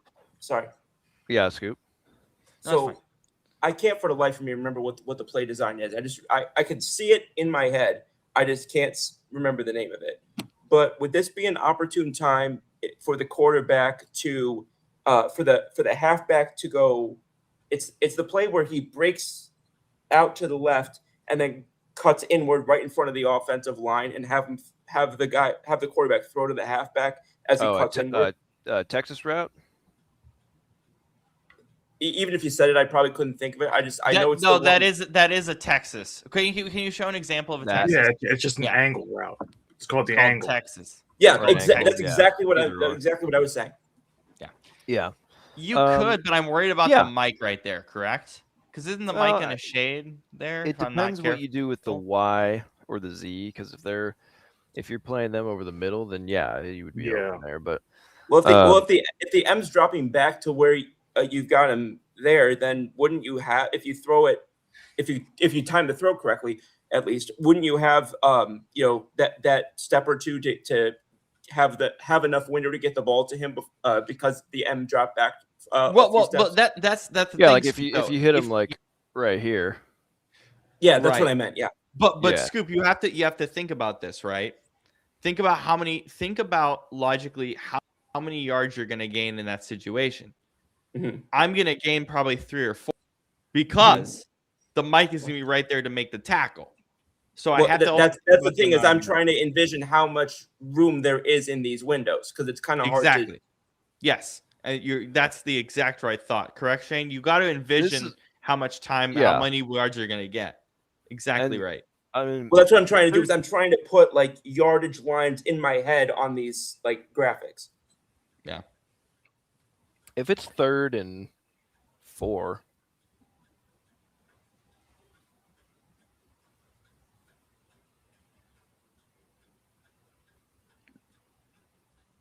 That's what I was thinking. Exactly. Halfback stretch, baby. The stretch. That's I completely forgot the name of that play. I mean, you just get the That's the one with the white line on the inside and the red on the outside, right? Yep. Yeah. Get the fullback out here. Then that way, I mean, you could either have fullback going for free safety. You could have like the left guard pull up to Mike. Mm-hmm. Because if you're stretching to the outside, I mean, you just got to let the center try to get the nose, right? So this would be more of a power type run play, right? So that's one option. You guys had good suggestions though too. There's many different ways to attack any defensive play. It's just about figuring out what it is and going. And it's all about, you can have one idea pre-snap what you're gonna do.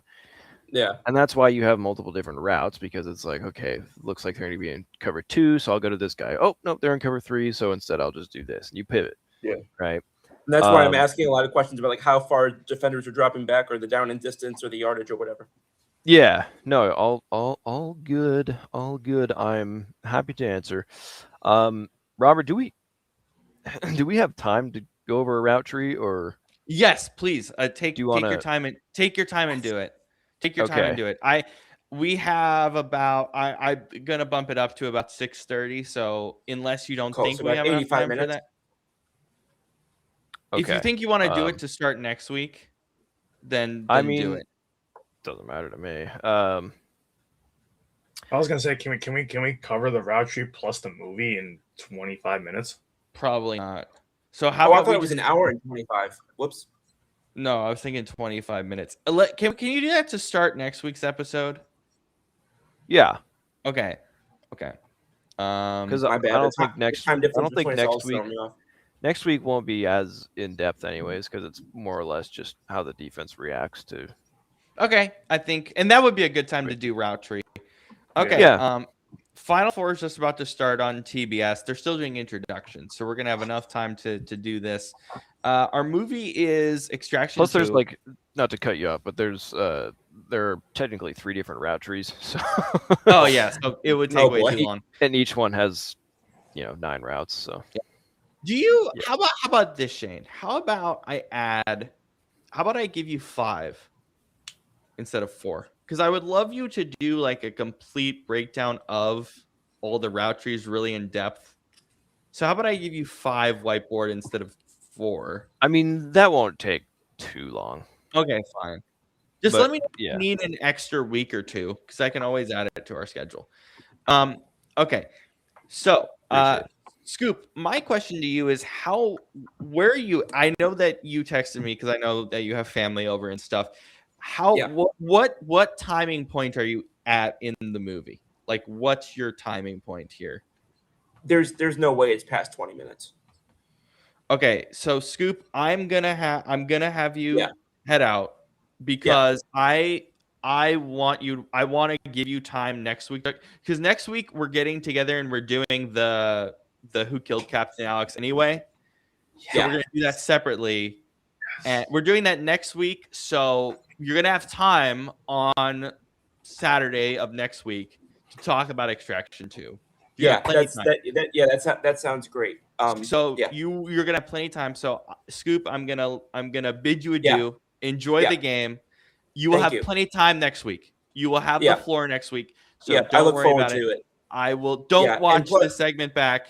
I want you to watch the movie in full. No, of course. And then because that I think is going to be better quality than just talking about a truncated. Yeah. So because what I want to talk about is post the 20 minutes. So and plus you also said that the 2 is like you said you like this movie more than the first one, so I want to give it that respect as well. So again, we are doing Who Killed Captain Alex because Scoop hasn't seen it yet, and we're gonna find a way to like effectively do that. I mean, me not having seen it yet is not a very rare occurrence. Yeah, it's just a great film. So so Scoop, thank you for your time. Thank you for your questions. Thank you for being here. And we'll bid you adieu. And you will talk about Extraction 2 next week. I'll literally give you like as much time as you need next week to talk about it. So you're totally fine. Sounds good. Thank you all have again a great rest for of your weekend. Great show. And Shane, thank you in particular for a lot of great insight today. I filled a lot of paper with your, the stuff you've been helping us with. So thank you very much. I hope I'm making sense. Yes, you are. You are 100%. You are 100%. And to those who observe, have a blessed Easter. Yes, and same to everyone as well. This is also why we recorded today. I wanted to make sure that everyone had Sunday off to celebrate Easter for those who observe. All right, Scoop, thank you for joining us, brother. We love having you on. Have a great weekend. Have a great rest of your weekend. And with that, Jesus, Scoop ruined my editing. Now I have to edit this differently now. Oh my God, man. It's not that bad. No, it's not. No, we'll just splice it. It's fine. We'll splice it. It's fine. Tom Brady, another great example of a guy who has always thought about these things that Shane is teaching us. But oh my God, Scoop, I literally just ruined my editing. Now this is going to take another hour to get done. Oh my God. Okay. Anyway. Wait. Look at how he messed up when there's a leave button all the way to the right side, nowhere near where he could end the He literally just messed up my editing. Now it's going to take another hour to get this out. God, man. Okay, it's fine. It's not that. Dude, it takes an hour because I have to splice. Okay, whatever. It's fine. How would that take an hour? That would take me 5 minutes with my editing. Okay, then I'm going to have you do this because I can't do it. You just put it. No, you just take both the files, put them together on the editor, and you're done.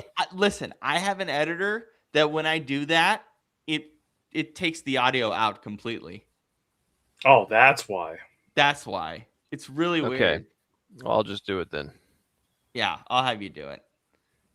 Because my God, I'll have you do it for one of Scoop's old shows too, because I need help with that. Why did this happen? How does he do this? I'm so confused. How? I don't even see where end stream is. It's all the way to the right. Well, no, you're no. It's like all the way to the right here. Yeah, it's like there's on my screen. Leave is all the way to the right, top right, and like to end it, you either X out of the damn browser itself, or like there's literally ways to do this without having to end the stream. I don't know what the hell he did. Unbelievable. Anyway, it's fine anyway because you know what? I love giving the movies kind of its own due, so I might just leave it as like a separate thing because it honestly is great to do the movies separate. So it ended up doing okay. All right, so Extraction 2. So again, this is one of my favorite series ever. The third one is filming in June, beginning in Sydney in June. So we wanted to talk about these films anyway, as they are filming, or about to start filming, or just about to finish pre-production. So if you haven't, go back to our reaction to the first one, our first episode last week about Extraction 1, as it gives you context for what we're going to talk about here. So there's a lot that I can say about this movie. There's a lot of great symbolism, a lot of great things. But Brandon, I will start with you, as one of the reasons we did this was to kind of juxtapose this with one of your favorite series, John Wick. So what was your impression of Extraction 2 after seeing the first one and having all the context of these characters and then rolling into this great story here? Well, this second one, it doubled down on everything that the first one did right. But I also think like there's a couple scenes where I feel like it dragged on a little longer than needed. And also like it's also interesting how somebody like Rake could face basically twice the amount of enemies, yet come out less harmed than the first one. That's part of the unrealisticness of this universe. Yeah. Yeah, because because he really doesn't he's literally still able to walk and move by the end of this one, and yet in the first one he's basically on death's doorstep. I'm just gonna say this really quick. In the first 15 minutes of the movie, they do a montage of him working out. When you have a broken leg and recovering from basically almost you can't do dying, that fast either. No way! No living human can do it that quickly. Even NFL players can. Even if you took steroids, it wouldn't matter. So that's I get that. But the thing is like with sequels, you do want bigger, better, and you do get that here. Even though but the thing is, you do sacrifice the realistic, like somewhat grounded in realism, the first one, but now this one obviously not as much. But and especially like the I know glass is strong. I know people are strong, but that scene on top of the glass hotel building, it's one of the biggest skyscrapers in Austria. They literally filmed it on location. Like first of all, everybody that'd be out that far on that ledge would be dead. They'd all be dead. There's no way you would survive any of that. But not for nothing. Like, I do like the fact that this one was more emotional than the first one, so that they did add more drama to it. They added kind of more complicated relationships to it, which is always a plus. Like I said, bigger, badder, better. That's the whole goal of sequels, pretty much. And honestly, I think it did. I think it did just that. And I'm trying to kind of piece it together. I mean, it's funny that I don't recognize many actors outside of Hemsworth, but at the same time, I love the fact that Idris Elba is in this movie. When I watched this movie for the first time, and I was like, okay, let's do it, because I watched this when Extraction 2 came out. I was like, I'm gonna watch the first one, I'm gonna watch the second one.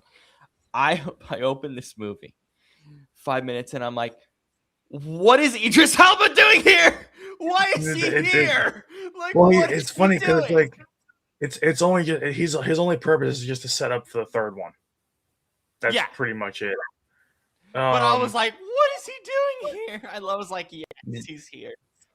Yeah, and of course, his snarky comments that like every movie. Like, I like him, and like he adds like that kind of badass but comedic effect to all his roles, which I like.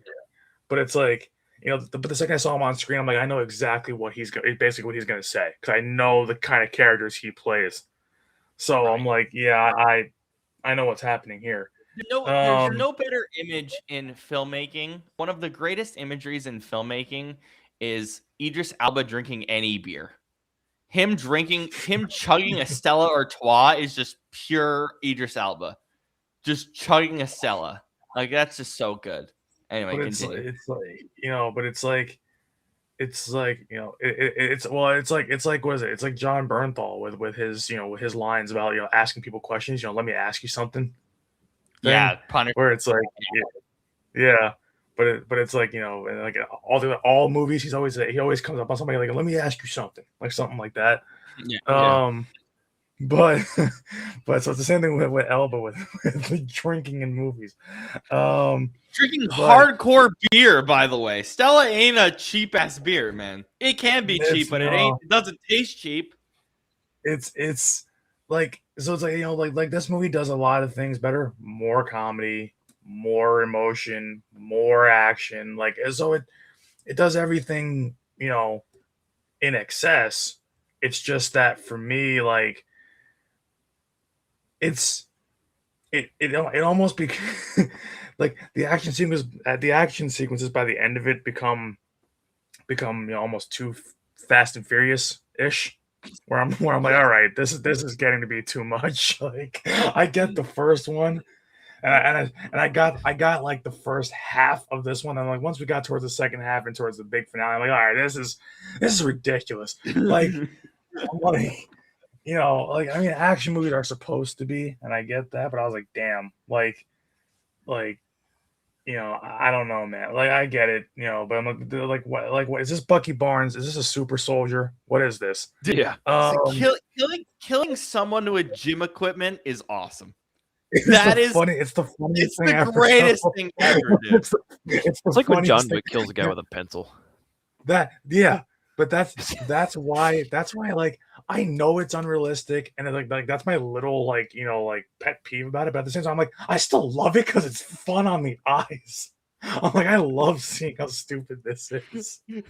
Like it's like Rick turns on a treadmill and I'm like, what the hell is he gonna do? And he slams I the knew he was guy. gonna smash the guy's face into it and it's going flying through the glass. Dude, and he also like, the rope thing and he ties it around the guy's. Oh my god! He ties it around the guy's neck. I was like, "This is amazing." Yeah, because the thing snaps up, so it basically kills him. But like, God, man, whoever came up with the idea of let's kill people with gym equipment is a genius. It's genius. It's also funny. it's to me though. Like the funniest thing is like in the first movie, he's the one taking 70,000 bullets to his body and not dying.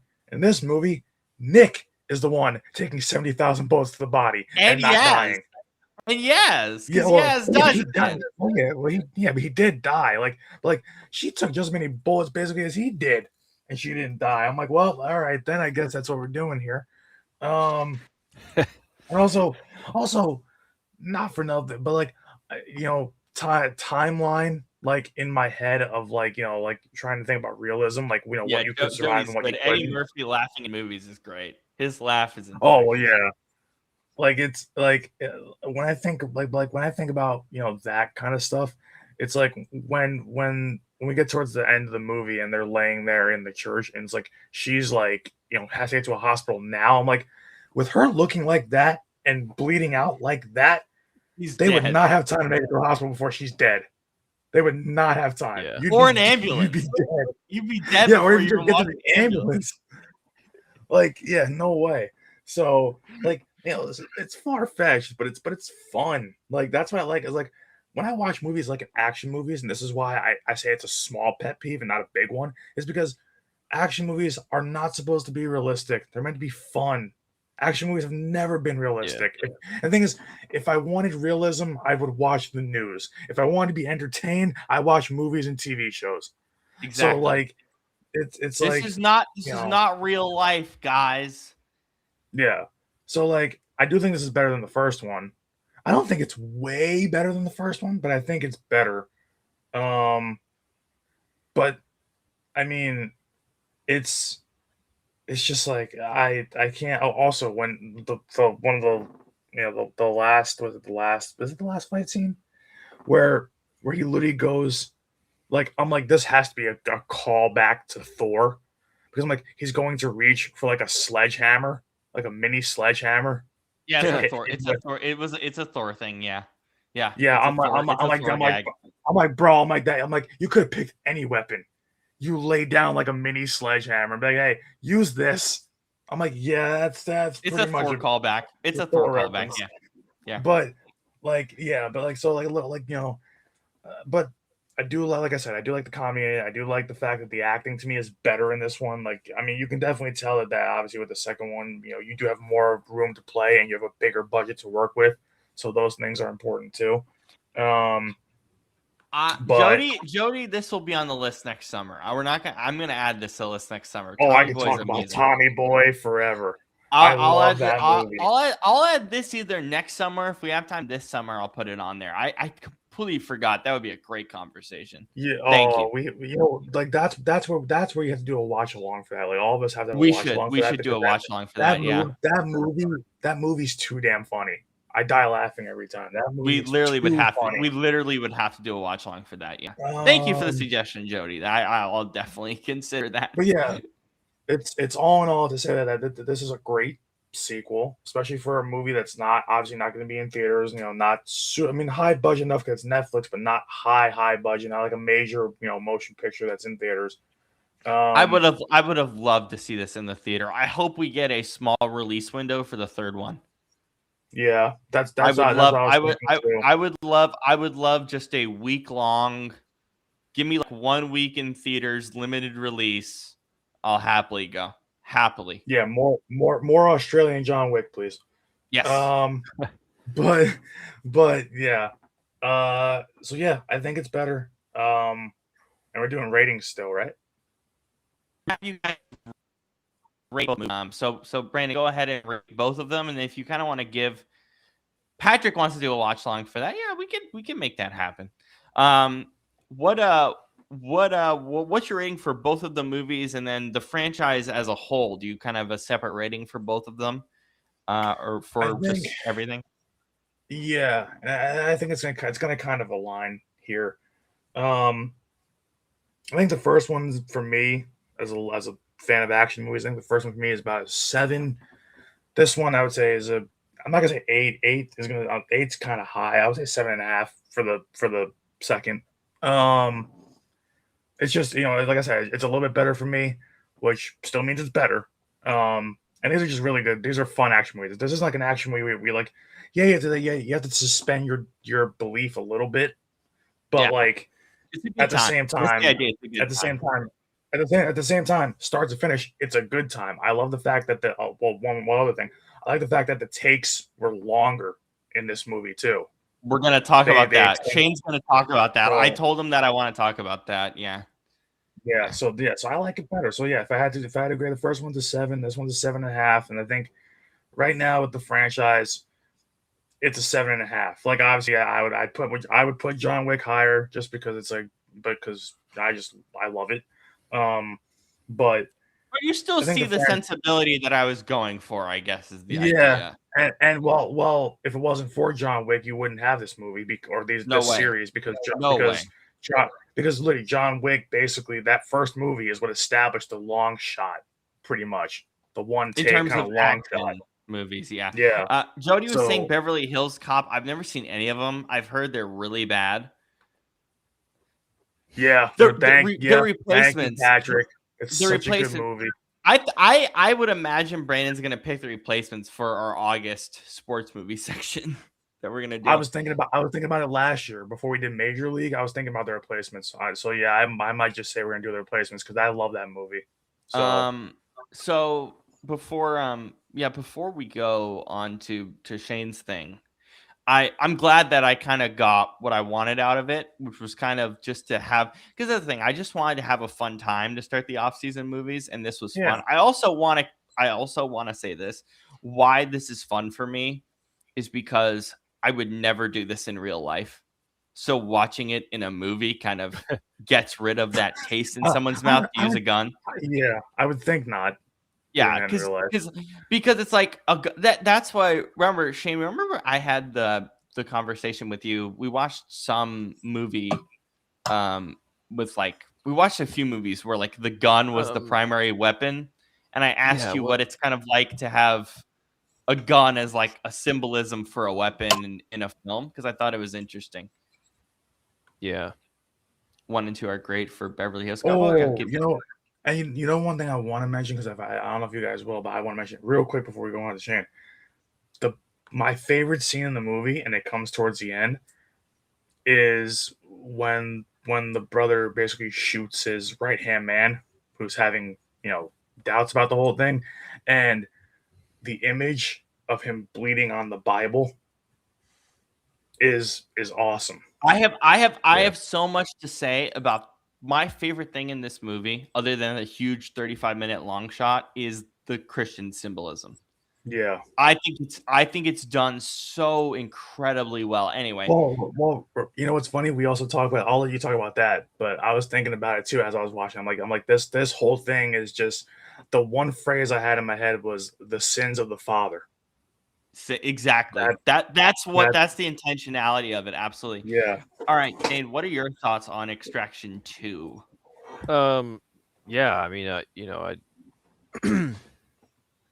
I think, for me, it's just, first one was, fun, very surface level, Right. but I think with this one, it just levels up in every way. I think Chris Hemsworth leans more into the physicality. The accountant is good. I still haven't seen the second one, but the first one. I gotta watch both of them. Yeah, he with the physicality, the emotion, and Rake, he feels a lot more human this time as far as more guilt, more purpose, I guess, that he's being driven by. And I mean, he's still a tank, but he's you can tell that he's tired, both physically and mentally, and emotionally and all the for sure. Yeah, and I think the mission being rescuing his former sister-in-law, ex-wife's and kids, right? I mean, that just automatically gives it more weight, because that in itself is a kind of a not weird situation, but it's it's like somebody that you kind of tried to move past, but you still have an attachment to them, just for it's just an interesting angle, I think. And I think the villain is better, more personal stakes. Still not like an amazing character, but it's fine. But the big long take, the one take sequence, it's like 35 minutes. It's crazy. I thought it was I think it's like 20. Oh, it's 20? There was it felt so much longer than 20 minutes. But still, yeah. But no, it's just absurd. in the best way, possible. I mean, it starts with a prison riot, and then there's all these hand-to-hand fights, and then gunfights, and it goes to a car chase, and then a train, and then a heli, and then a heli. And it's just like, what is happening? But it's awesome. Nikki, I know the game is on. We're almost done. We got it. I'm keeping track of clock. We got it. I appreciate it. I would direct message Brandon about Ballerina whenever he gets a chance to see it. Yeah, I have to watch. I have HBO Max. All 4 John Wicks plus Ballerina are on there. So yeah. I know, Nikki, we're almost done. Don't worry about it. Thank you for keeping me on track, Nikki. I appreciate you being my extra producer here. I'm being serious. I need the assistance.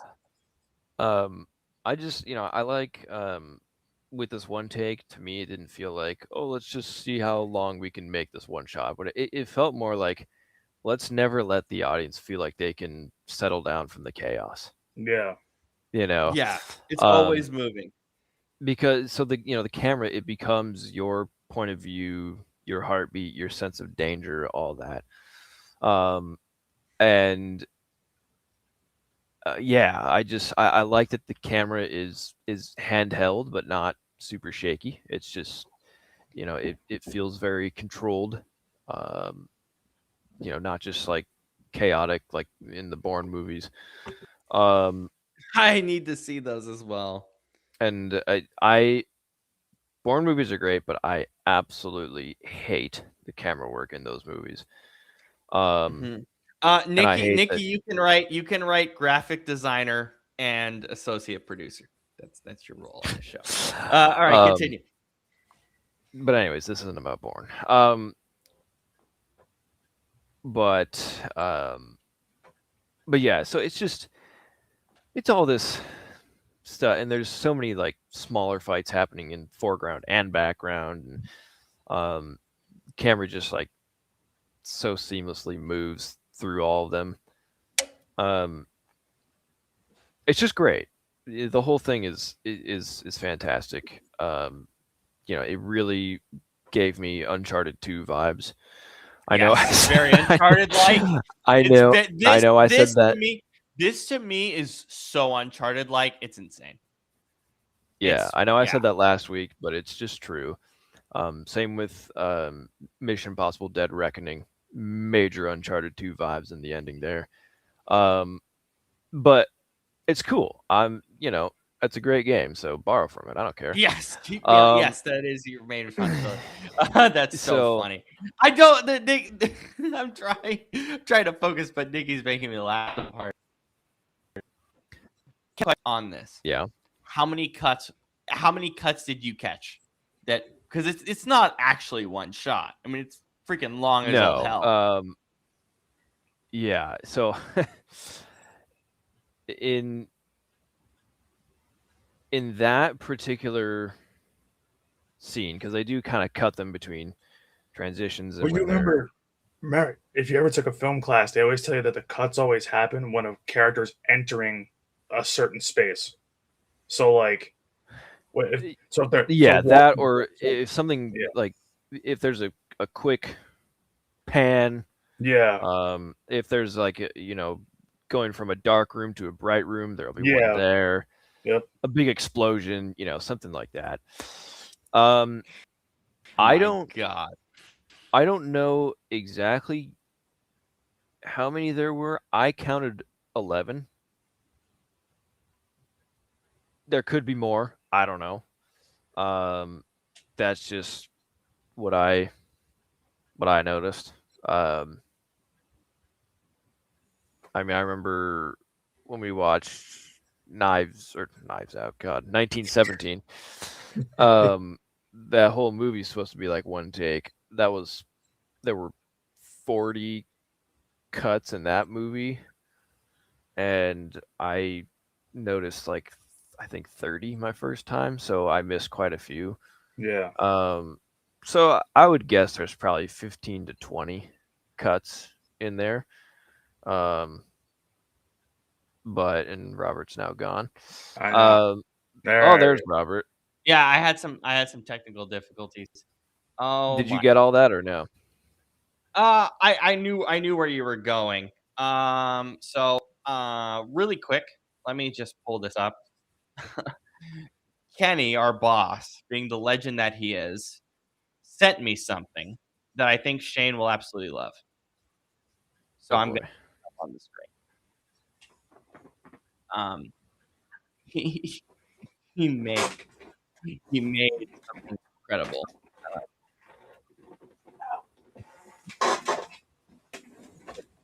Which I thought needed to be showcased. Shane, this is you. I saw that. AI whiteboard.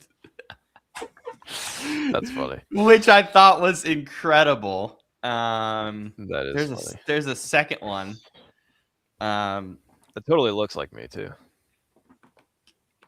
Kenny will always send me this stuff, and I always just look at this one. That is not incredible. Not gonna lie, it kind of looks like Scoop's hair, but on Rob's face.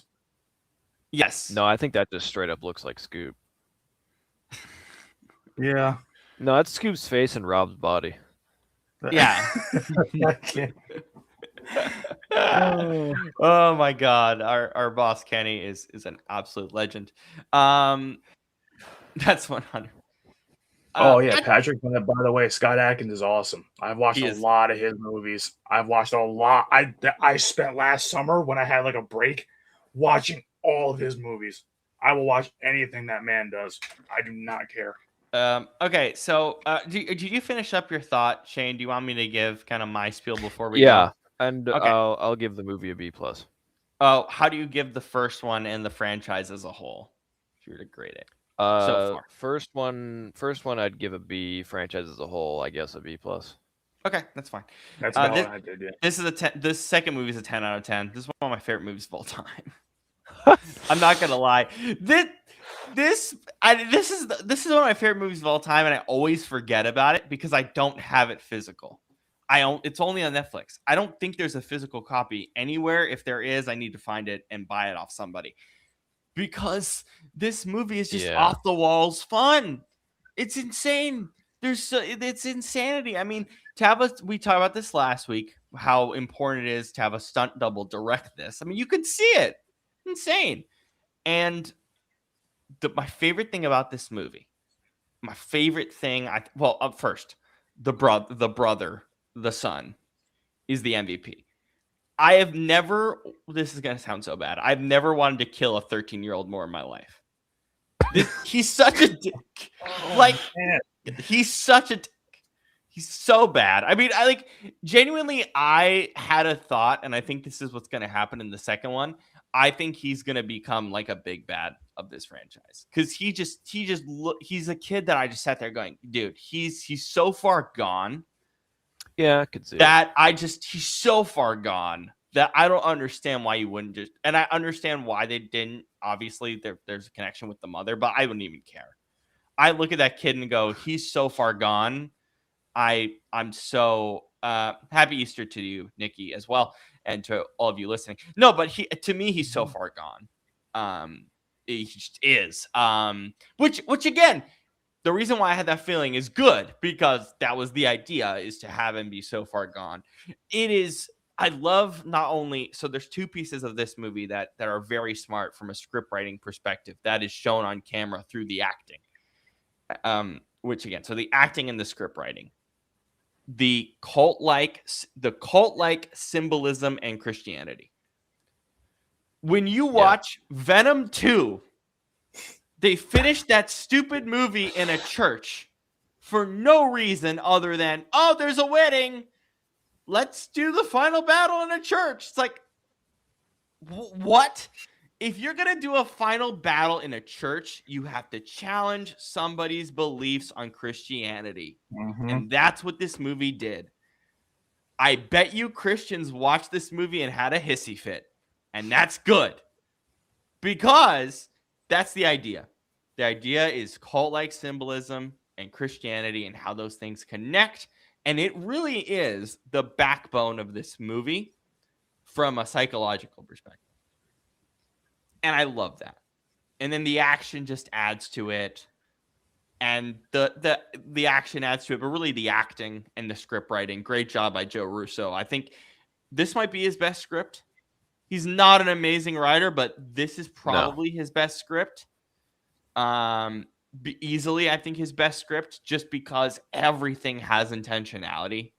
And really, the thing that I appreciate is Joe Russo wrote the script, and he's like, I trust, Sam Hargrave. He went up, he basically said to Sam in both of these movies, particularly the second one, he was like, hey, here's the script, read it, and go. I'm not going to, just go. I trust you I'm going to hand you the script, and I trust you to get the vision correct. And he gets it correct in every way. And then obviously the action and the set pieces, which we talked about last week. Is it realistically a 10 out of 10 movie? No way. It's more like a 7 or an 8. But there's just something about the fun factor for me, especially watching this on a 65-inch TV with JBL headphones on. Bro, I felt like the gunshot. I felt like I was being shot with a gun. Like there's, that's what you want in a film like this. And so, and that's why I'm excited to watch John Wick, because now that we're comparing this to John Wick, I need to compare it to John Wick now. I need to watch it. Yeah. And the Bourne movies too, and obviously some of the 007s and stuff, which we might get to this summer as well. We might not do 007 now that we've done this, to be honest. We'll probably skip 007. But regardless, I love this movie. I love the acting. I think the cast is great. I think the script writing's great. I think the action. I think it just gets all these things so right. And honestly, I didn't feel that way about the first movie. I felt like it dragged in some pieces. I don't have fond memories of the first movie, but I always have fond memories of the second one. And that's why I wanted you guys to watch it, because I was like, I'm kind of sad that I have to show you guys the first one. But the context of the first one really matters. Once you understand the context, it adds so much to the story, as any sequel would. And as Brandon so aptly said, and Shane as well, like, this is what you do in a second movie for an action movie. You amp everything up. You amp the stakes, but you make it personal. So you have connections to these characters that you learned from the first one. I think this movie gets that 100% correct in so many ways. So yeah, it's a 10. This franchise is like an 8 for me. I think the first one's like a 7.5, 8, probably 7.5. But I'm asking Netflix. I don't know if they did a small release window for this in theaters for the second one. They may have. If they probably will do one for the third one. I'm going to be first in line. And I am fully confident that this series is going to turn into, oh, that is the most unrealistic thing in the world. I am very confident. That's what you're going to see by John Wick 3. Yeah, also. That's what's going to happen with Extraction 3. They're going to make so much of this crap unrealistic. I know, and Idris Elba's character T's like, oh, he's my guy's a bad MFer. Like, Craig is going to hate whoever this dude is. Like, I know how this is going to go, but I'm going to go in and just be like, I don't care. I'm here to have a fun time. And that's what the third one's going to be. And that's why I'm excited for it. And that's why I'm begging any Netflix, if I pray to God, some Netflix executive watches this, please give me a week-long release window in theaters. I will pay it. I will pay you the $20 and I will go. Take my money right now. Please. Please, Netflix. Please. I do not want to see this on my TV at home. I want to go to a theater for this. Even the second one, I think it would be way better in a theater. I really do. Regardless, that's my biggest thing is Netflix gave me a week-long release window. I will go. I will go to Seattle and see this. I don't care. Just give me it. Just give me it, please. Yeah. Give me a bit of a release window. But yeah, I'm glad that you guys enjoyed it. I'm glad you guys got what I hoped you guys would get out of it. And then next week we're gonna find a way to get together for Captain Alex, which I know Brandon and Shane have seen before, but Scoop hasn't. And I think Scoop seeing that movie, he's going to lose his mind and how hilarious that film is. So I'm really excited about it. So our next two films are Captain Alex, which is a great, funny movie. And then I just picked up this movie a couple days ago. And I want to talk about it, mostly because I want Scoop to see it and get his thought process on it. We're going to do the first Knives Out movie, which is a Rian Johnson special. One of, I would argue, a modern classic for a lot of different reasons. So we'll do that. I'm going to add that to the list because I asked Shane if he's going to do it. He's not. I want Scoop to see it. That's part of the intention, is to get Scoop to see interesting movies. So that's what we're doing. So that's the next 2 weeks. And then we'll figure out the rest as we go past the draft as well, because I'm not going to make you guys watch a movie during draft week. That ain't happening. So I know we went a little over time, but again, movie important stuff that we wanted to get to. But the game's still pretty good and it's still super early, so we're in good shape. Enjoy the games, enjoy the Final Four, enjoy baseball. I think I haven't talked about this fully, but we are going to go on Wednesday, Brandon, on What's the Scoop. And I think if you can help me, I want to convince Scoop to do a WWE episode, because we're a week before WrestleMania. I want to deep dive into the history of wrestling from you, but also just also get a little bit in terms of what's happening to the WWE currently as we're coming up into the most important week of the WWE calendar. So I think that's what we're going to do, as long as we can convince Scoop to do that and be in for it, which I think he would be. But I think that's what we're going to do on Wednesday. It's kind of a WWE special, talk about the wrestling world. And then obviously be here on Thursday for What's the Scoop. And then Saturday, I would assume same time on Saturday next week for Shane's Whiteboard number 3. So we'll see you then. That's our schedule for the coming week for our group. So we'll see you guys then. We'll see you guys next week. Have a happy Easter. Thank you for spending the time with us with the Final Four on and a very busy weekend, Easter weekend. We really appreciate the time. And thank you again, Shane, for just another incredible segment teaching us all about the game of football. We're very grateful for the effort you've put in to create this curriculum to teach us and our audience. I'm glad you guys are enjoying it. All right. Well, thank you again. Football After Hours is sponsored by Lion Coffee Company. Go get your coffee from us. We didn't have time to do a second promo, so I'm just going to do it right now. Go get your coffee at HawaiianCoffeeCompany.com.